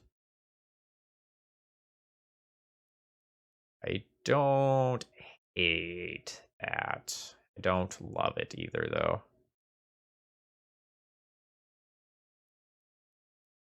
I guess not losing to Uro is kind of a big deal. Keep hymns, but get rid of Thoughtseize. Then it's harder for me to get things into the graveyard to surgical them. I think I'm okay with this. Like, there's some weird things going on here. such as my opponent having 2 submerges. I don't know, maybe they thought I was like junk Maverick or something like that. This is a slow but fine hand. I will be keeping this.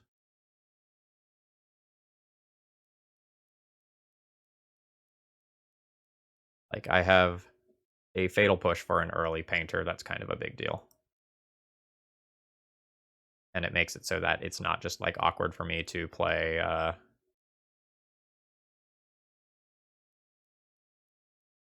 them having that in the opener means my surgicals and necromentias get a little bit worse. That's okay.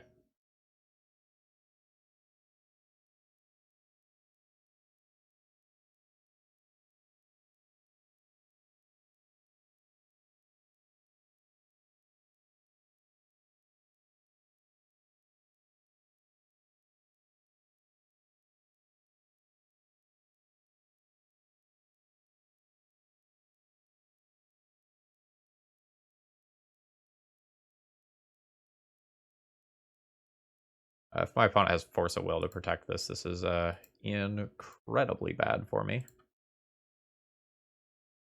But they do not. Excellent. Now things are incredibly good for me instead.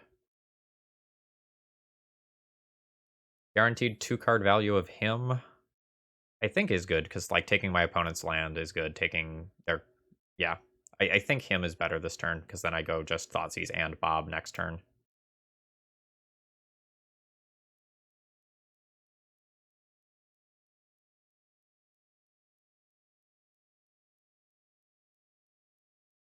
I just think I need to cash in these hymns on turns that I can cash them in.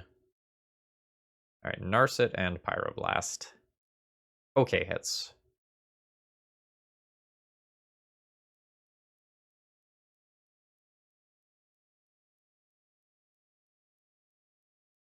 Alright.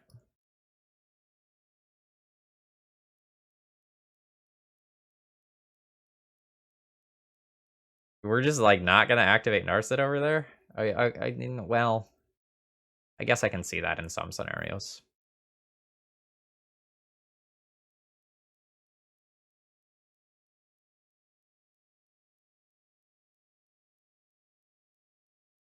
Wasteland's really good this turn, but so is deploying 2 cards. This may be one of my last times to use this Thoughtseize if I want to use it this game. You can only look for instants and sorceries, right? Oh no, it's non-creature, non-land.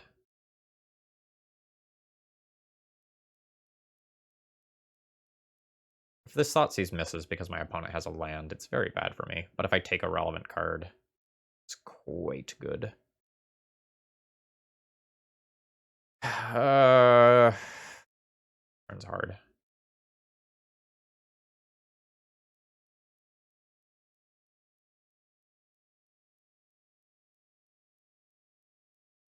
I think I would like to cash in this card while it is still live.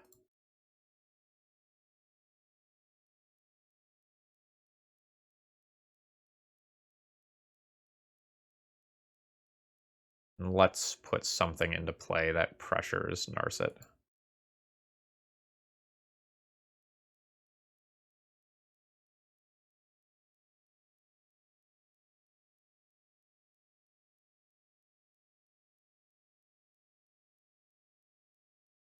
Bob can also work towards drawing something that eliminates either Uro or Painter as relevant.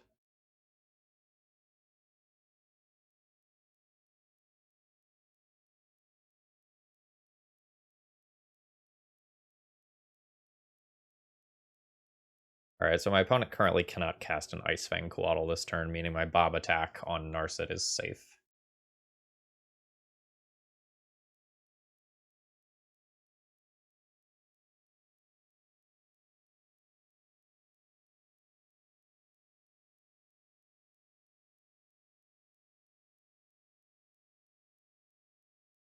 Now it's slightly less safe. Might have to wasteland them pre-combat.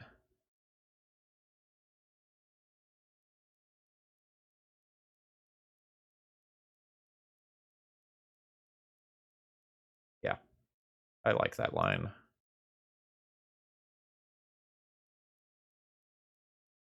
So let's blow this up. I can try to go to combat. If I successfully go to combat, I crash in and attack Narset. My opponent plays a snake, I can just Plague Engineer.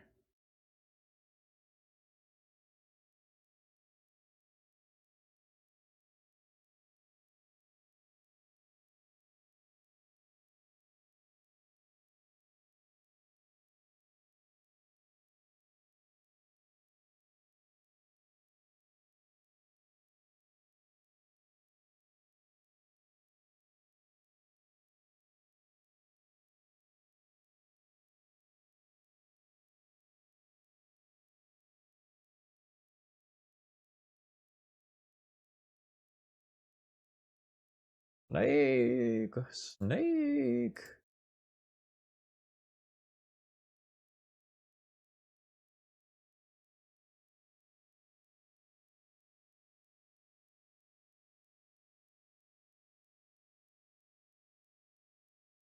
I think my opponent is currently favored, but it's pretty close.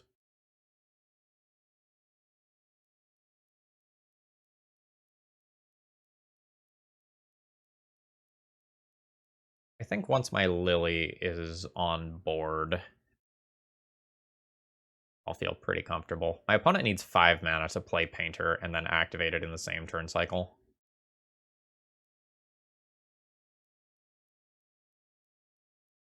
And with Liliana the Veil around, I'm at least somewhat isolated from an Uro.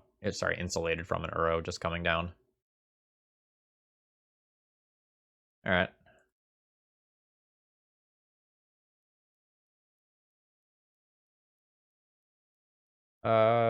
That's better than having a Lily in play, I believe.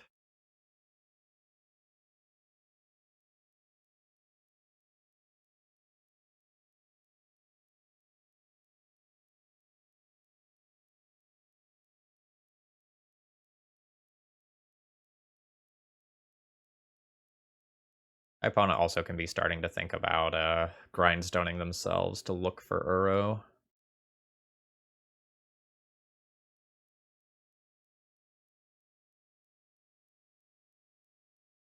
Well, that's not bad.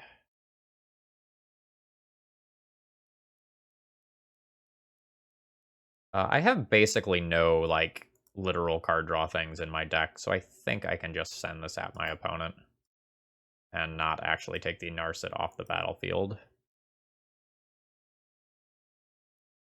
Stop it.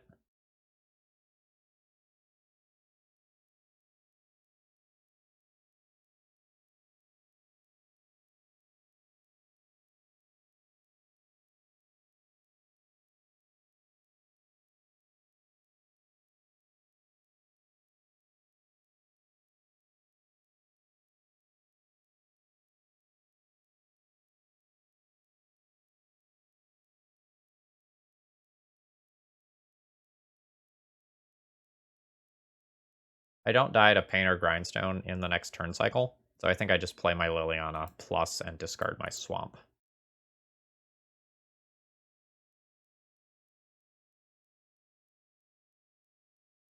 That way, if they drew anything that they have to be doing at sorcery speed, I just get to take it.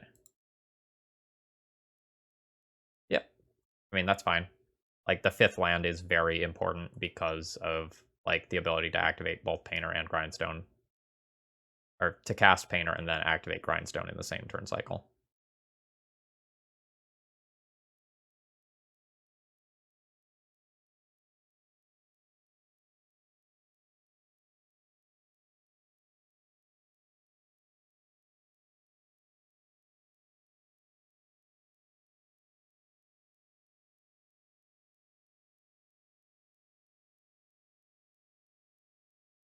Alright, Bob. Let's find some gas.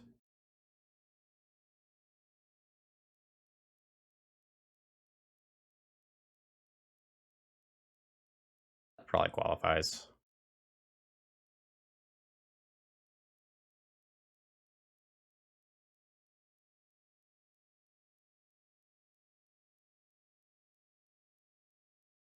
Click. Alright, is this the point where I just, like, play this Fracture while I know that nothing can possibly go wrong? I think it is. Let's just take this out of play.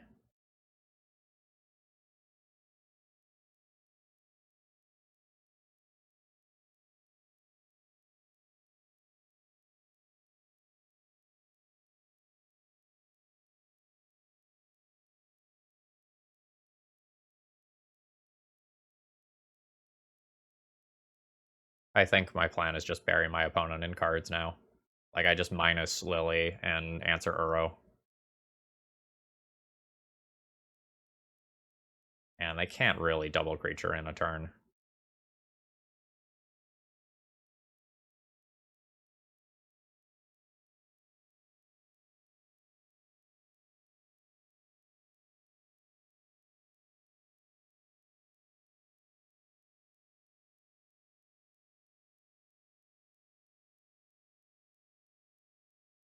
I give them 1 life? Like, am I working this Lily up towards an ultimate? I don't think so. I think I kill my opponent with damage.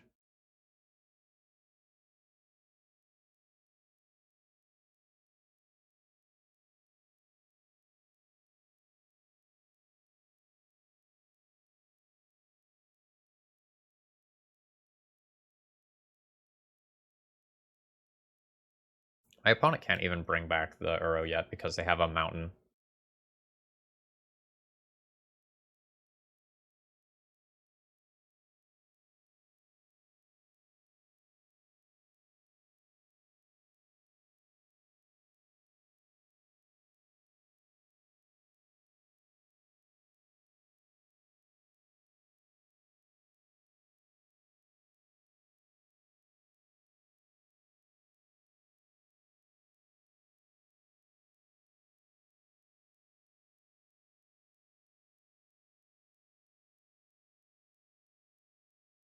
Not the best. Alright, let's plus this. I just discard a land. I'll wasteland your thingy.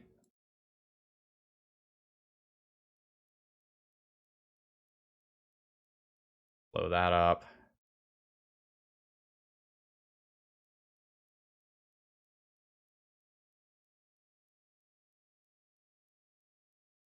I maybe need to think about blowing up one of my Bobs here with Swords to Plowshares.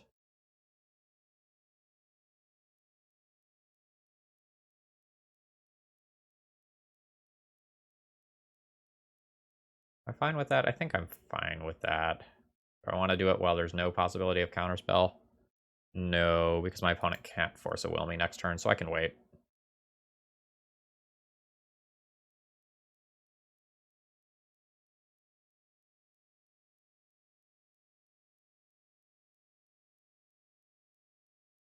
I'm going to go with 1 more turn cycle. I would really like to try to find like a surgical or something that lets me just feel much more comfortable about my situation.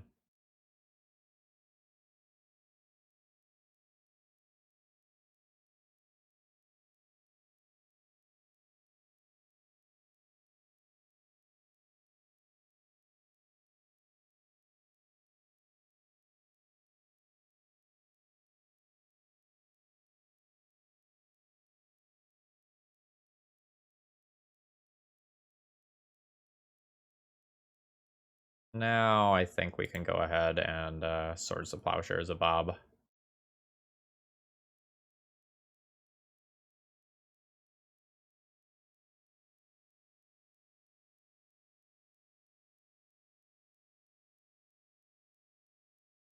We'll have a 2-turn clock anyway.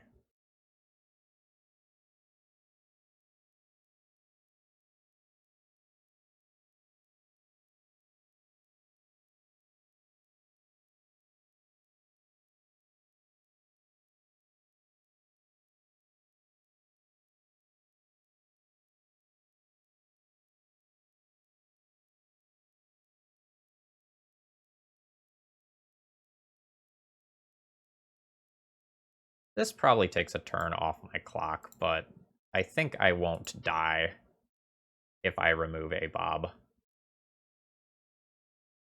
I think that exchange is fine.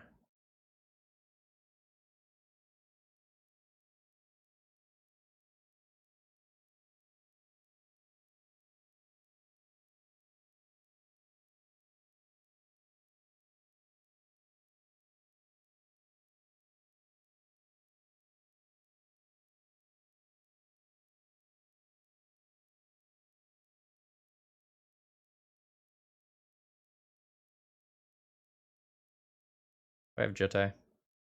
You have Jitte. Alright, yep, my opponent is done with me here. GG's opponent. So, how much do you like a Delver-ish creature on turn 1 on the draw?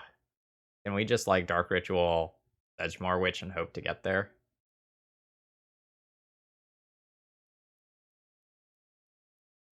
Really closer to 5 power, because I'll have 2 spells left over afterwards? I think this hand goes back, but for science, I'm going to keep it. I've never just, like, played out a Sedgemoor Witch in this way, and so I'm totally happy to do so, just to see how it feels. But I think if I was, you know, most concerned with what my play points look like, I mulligan that hand. But, you know, for YouTube. For the viewers who make it to round 5.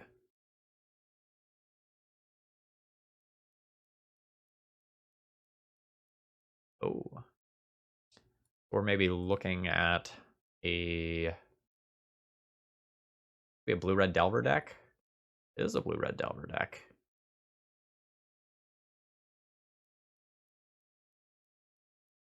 I think I play this out this way. I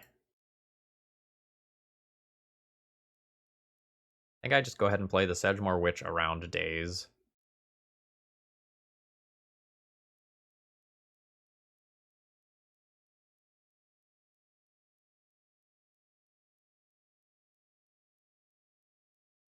Oh, you let it resolve. Then let's try to remove your Delver.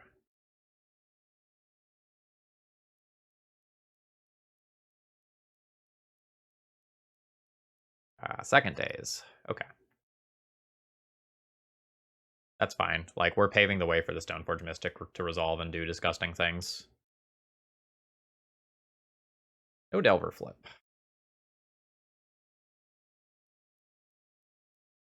Oh, that's sneaky.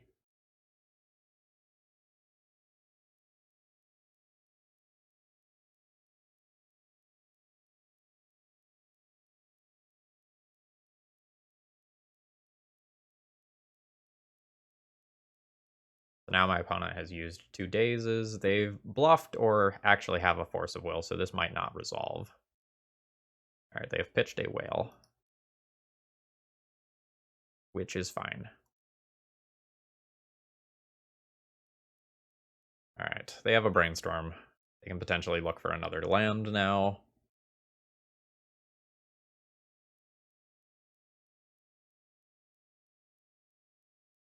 Yeah, I mean, the Sedgemoor Witch did a good amount of damage.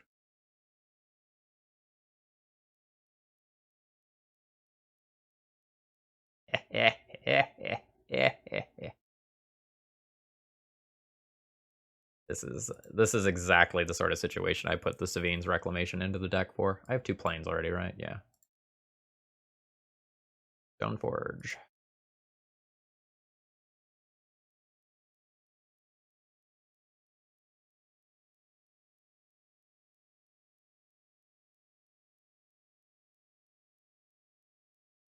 Let's grab Jitte. And now I have access to sneak in the Batterskull next turn. Or if my Stoneforge gets removed, I can attempt to hardcast Jitte.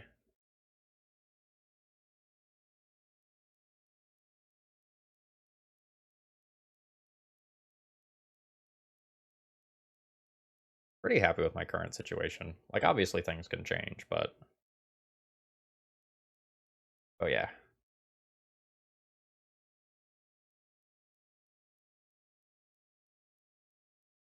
So since opponent played out that Delver into...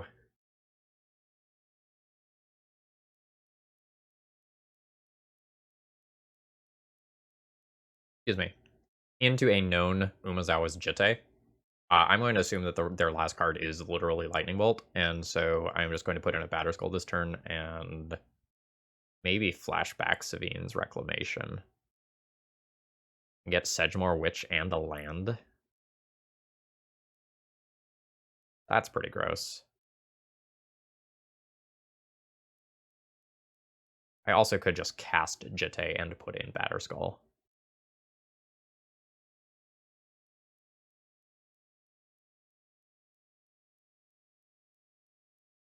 I can get more value out of the Savine's Reclamation than just that.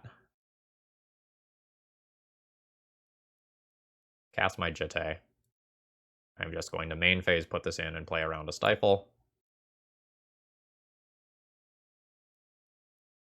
And huzzah. I have successfully played around the Lightning Bolt that I think my opponent has.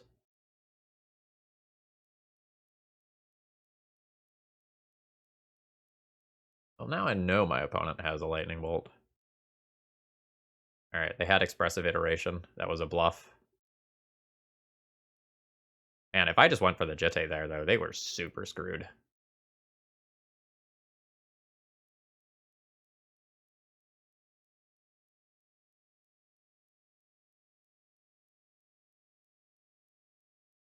Oh, that's a very good draw. That eliminates some of the cool plays that my opponent had.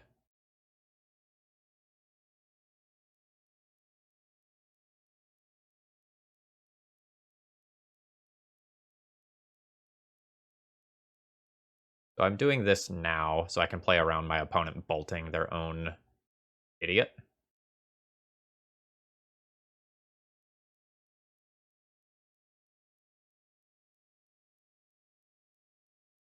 And then causing me not to gain life off Batterskull.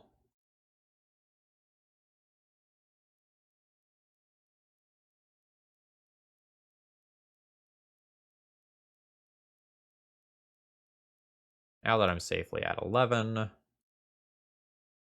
I will just go ahead and shrink down and kill a Delver.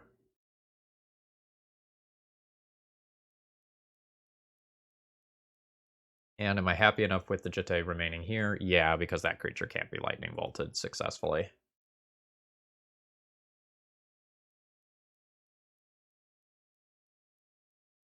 Yeah, nice. I am very happy with how I played that game. I don't know that I like my opponent's lines. All right.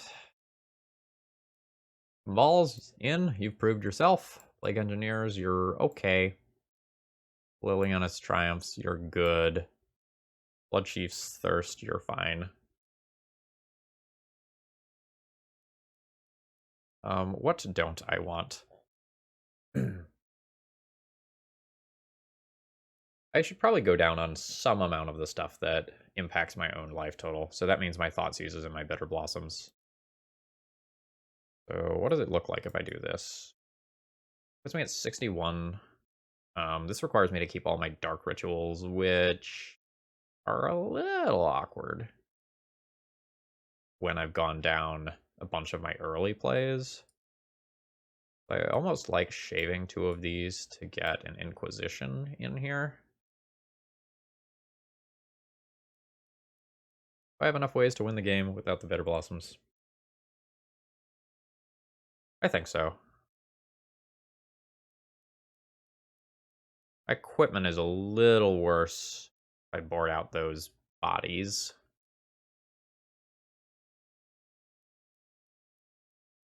I think this is okay. When I'm on the play, I might want my Dark Rituals, though. Yeah, this is just a very solid control hand.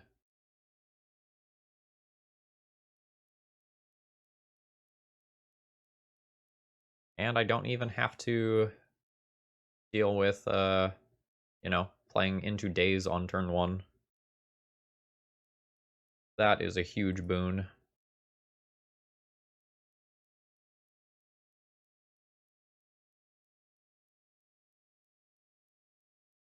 This is just going to be Swamp Pass. There is a world where I try to play around a Stifle by fetching with Prismatic Vista on 1. but I don't know if I actually want to play that card. Notably, this is a sorcery, just FYI.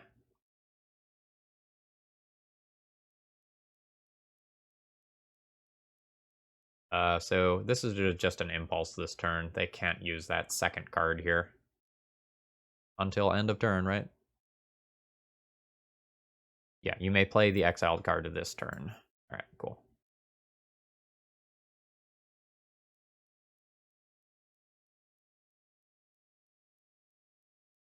Do I want to have a basic? Or am I okay getting wastelanded? Because I'm playing him to Turok this turn, just 100%.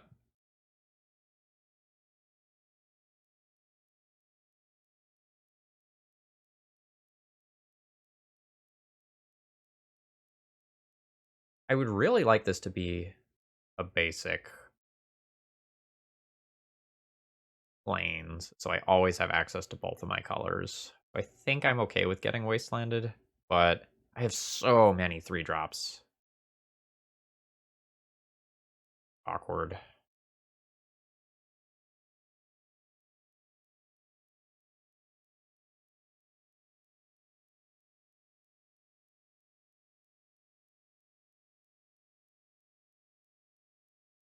Force of Will and Blazing Volley.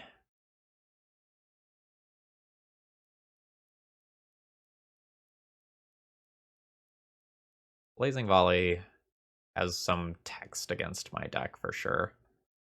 Something I'm kind of noticing is that a lot of my threats are X1s, and I think I'm worse against like -1/-1 effects and similar than I would like to be.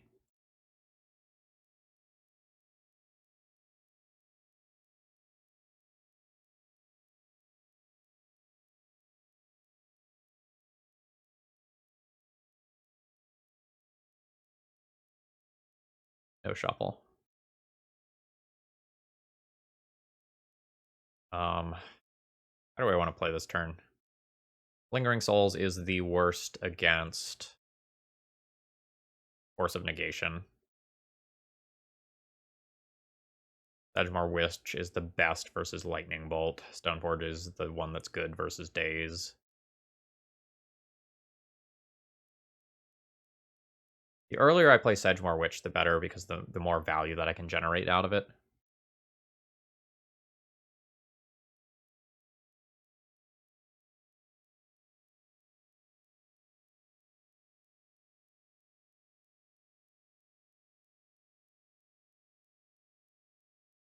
I have the best chance of double spelling if I play Lingering Souls, but like, if for some reason my opponent doesn't answer this or doesn't have a bolt, this is my best line. I'm just going to take it.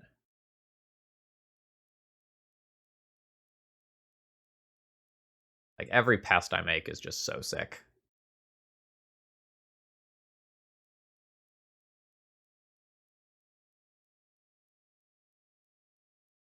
Alright, Sedgemoor Witch got a card and did 3 damage. Totally fine.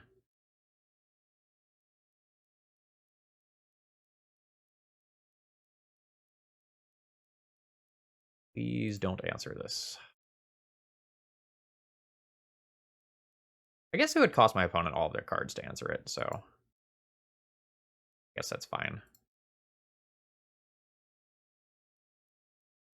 Alright, I feel like I'm in the driver's seat now.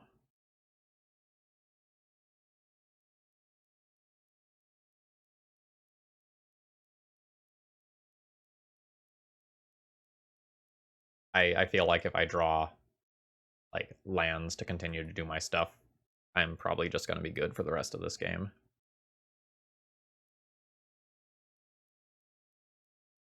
That's land for doing my stuff.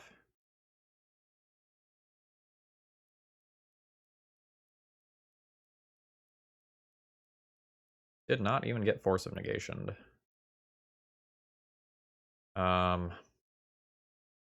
How many Blazing Volleys does my opponent have? It's probably 1, right? It's probably 1.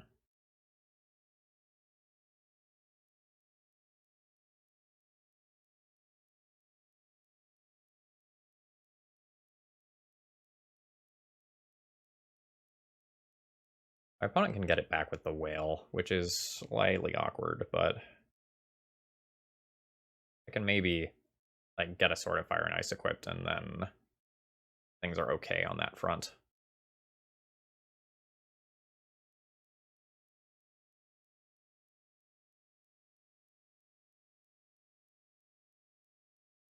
Oh, yeah, I'll 100% make this trade.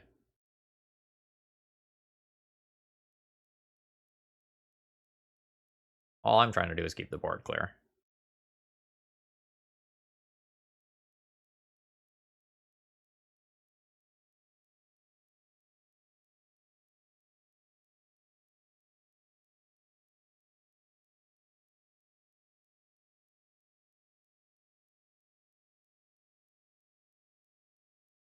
The braid destroying the sword, yeah.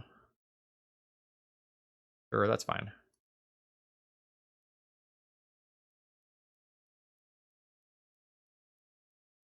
Alright, no need to make attacks here.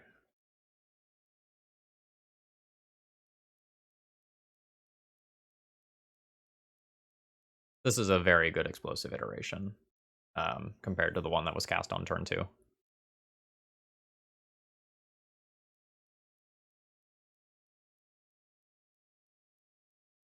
Forked Bolt.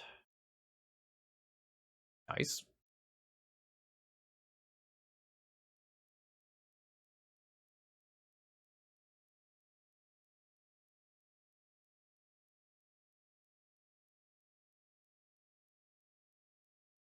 Nice. I could go for Stoneforger Jete equip this turn, but I think I just like don't want things to go wrong. I think I'm just going to start with the Liliana's Triumph.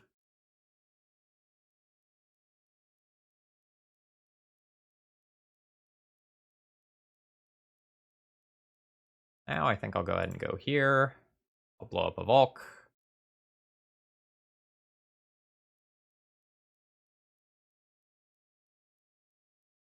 Go here. Grab my Jete. And then give a little love tap.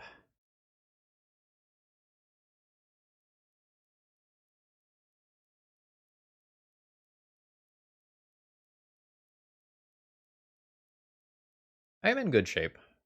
The explosive iterations mean that my opponent has a little bit more endgame than a blue-red Delver deck might usually have. So, like, there's worlds where they can try to grind back through this by making another large Sprite Dragon or something.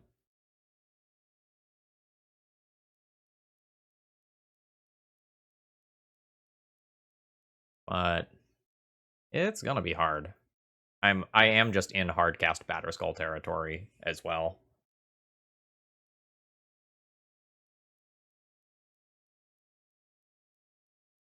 Maybe I shouldn't have wastelanded so that I can play hardcast Batterskull around days. Or play hardcast Batterskull after I get wastelanded off my scrubland.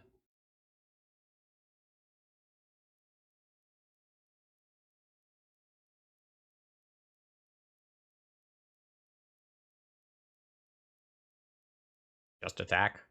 I think I just attack and hold up, put in Batterskull and bounce it.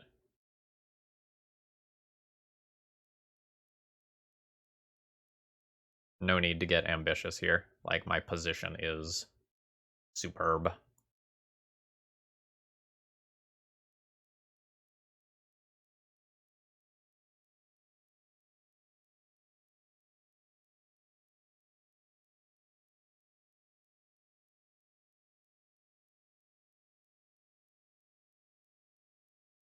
A whale's pretty okay against what I have going on.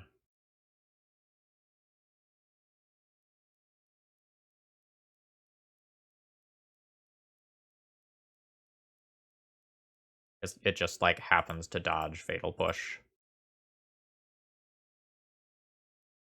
And also happens to dodge Jete.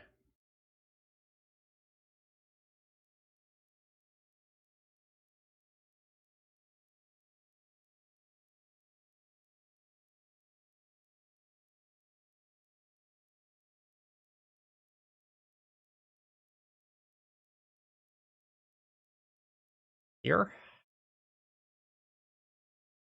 So that if my opponent blocks it, I can just finish it. My opponent won't block it.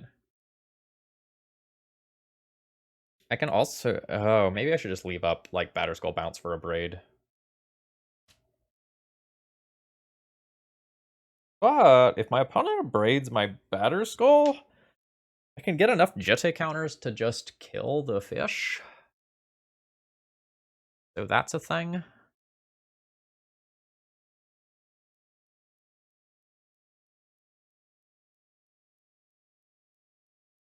Hmm.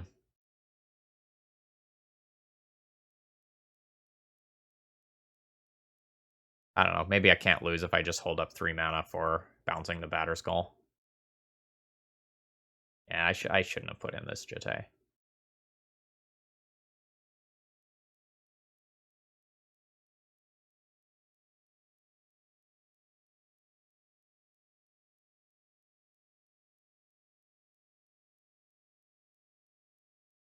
Yeah, let's just go ahead and make that attack.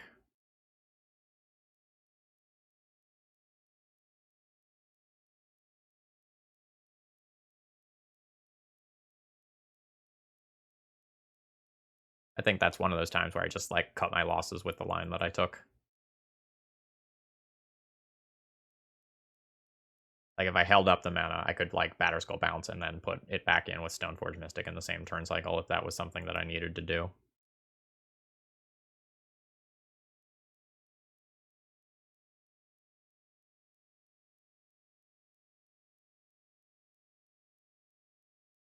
Or cast this Fatal Push safely.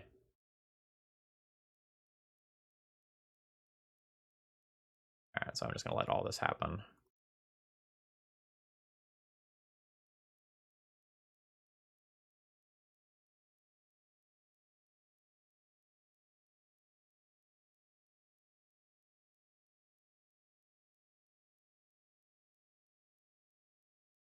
Whip on Spirit is pretty good.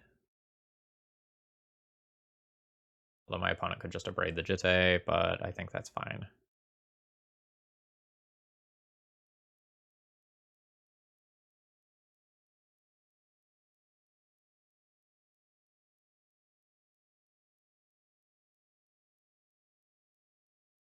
I think I just force my opponent to deal with my current board. And then I have, like, Fatal Push and Plague Engineer to help out with stuff later.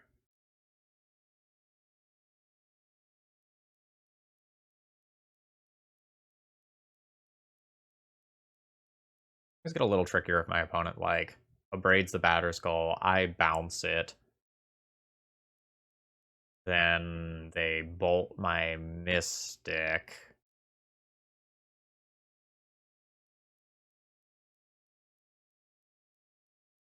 Petty Theft on Germ is very good.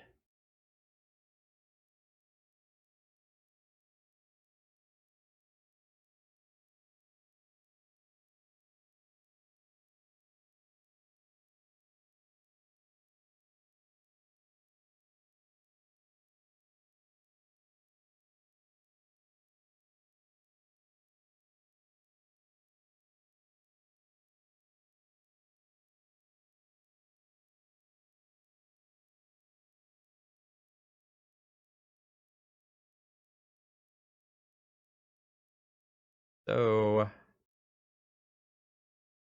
let's just blow this up now.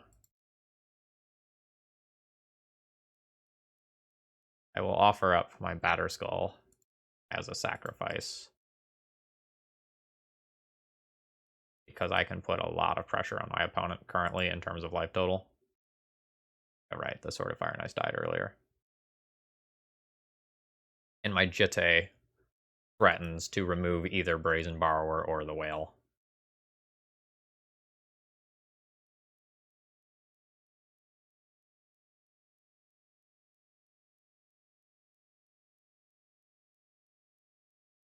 And I have Brazen Borrower somewhat on lockdown.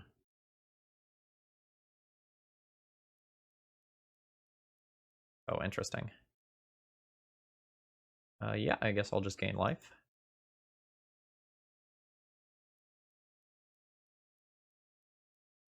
I don't think I'll play around a second Blazing Volley here by giving this +2/+2.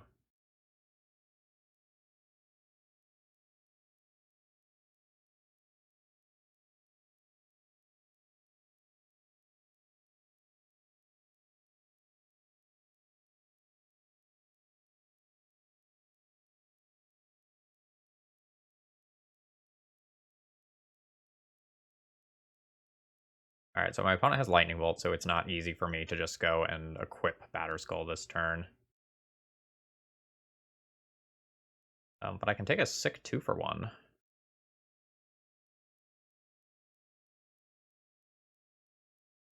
Well, it's a 1-for-1. Pretty good 1-for-1 that makes my Plague Engineer good, though. I am fine with this.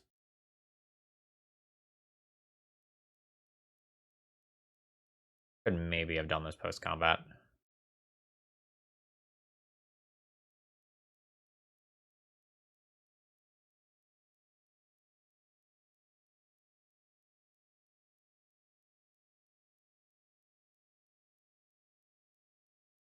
I was pretty sure I knew how the next turn cycle was going to go.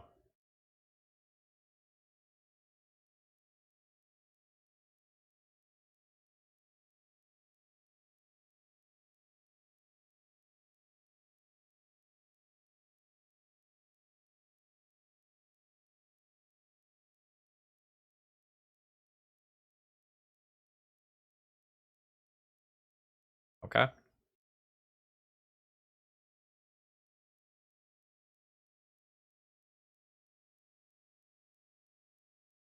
So, if my opponent finds a Lightning Bolt, I don't have lethal in this turn cycle. You've used a lot of bolts, though.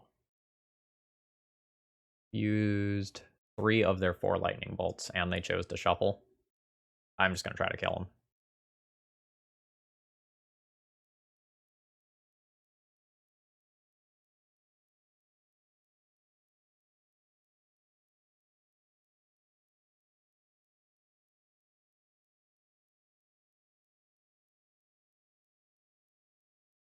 Sure.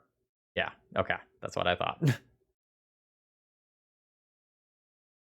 Okay. Overall thoughts on the deck list. Um, this is a solid deck list. I feel like the extra white that I added was important. At the very least, I think the Swords to Plowshares is important. The Savine's Reclamation maybe can be in the sideboard. It was something that was really cool to have access to.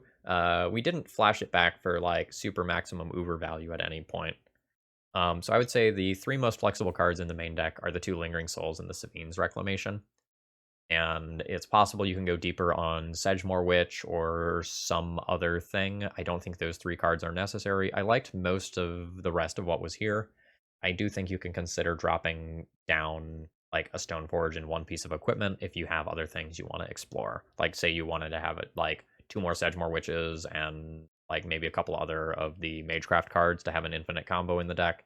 That sort of thing is available pretty easy here. More importantly, Kambal from the sideboard did serious heavy lifting in this league, and I was very impressed by what that card was doing. I very much like access to that in the sideboard of this deck. Overall, I'm happy with this league. Things were a little bit of nail biters a couple of times, but this was a lot of fun, and I hope you enjoyed. And if you did enjoy, please consider liking the video, subscribing, that sort of stuff. It helps out a lot in terms of my metrics. Have a great rest of the day. And if you have your own deck that you want to see on stream, donation queue is always open. See ya.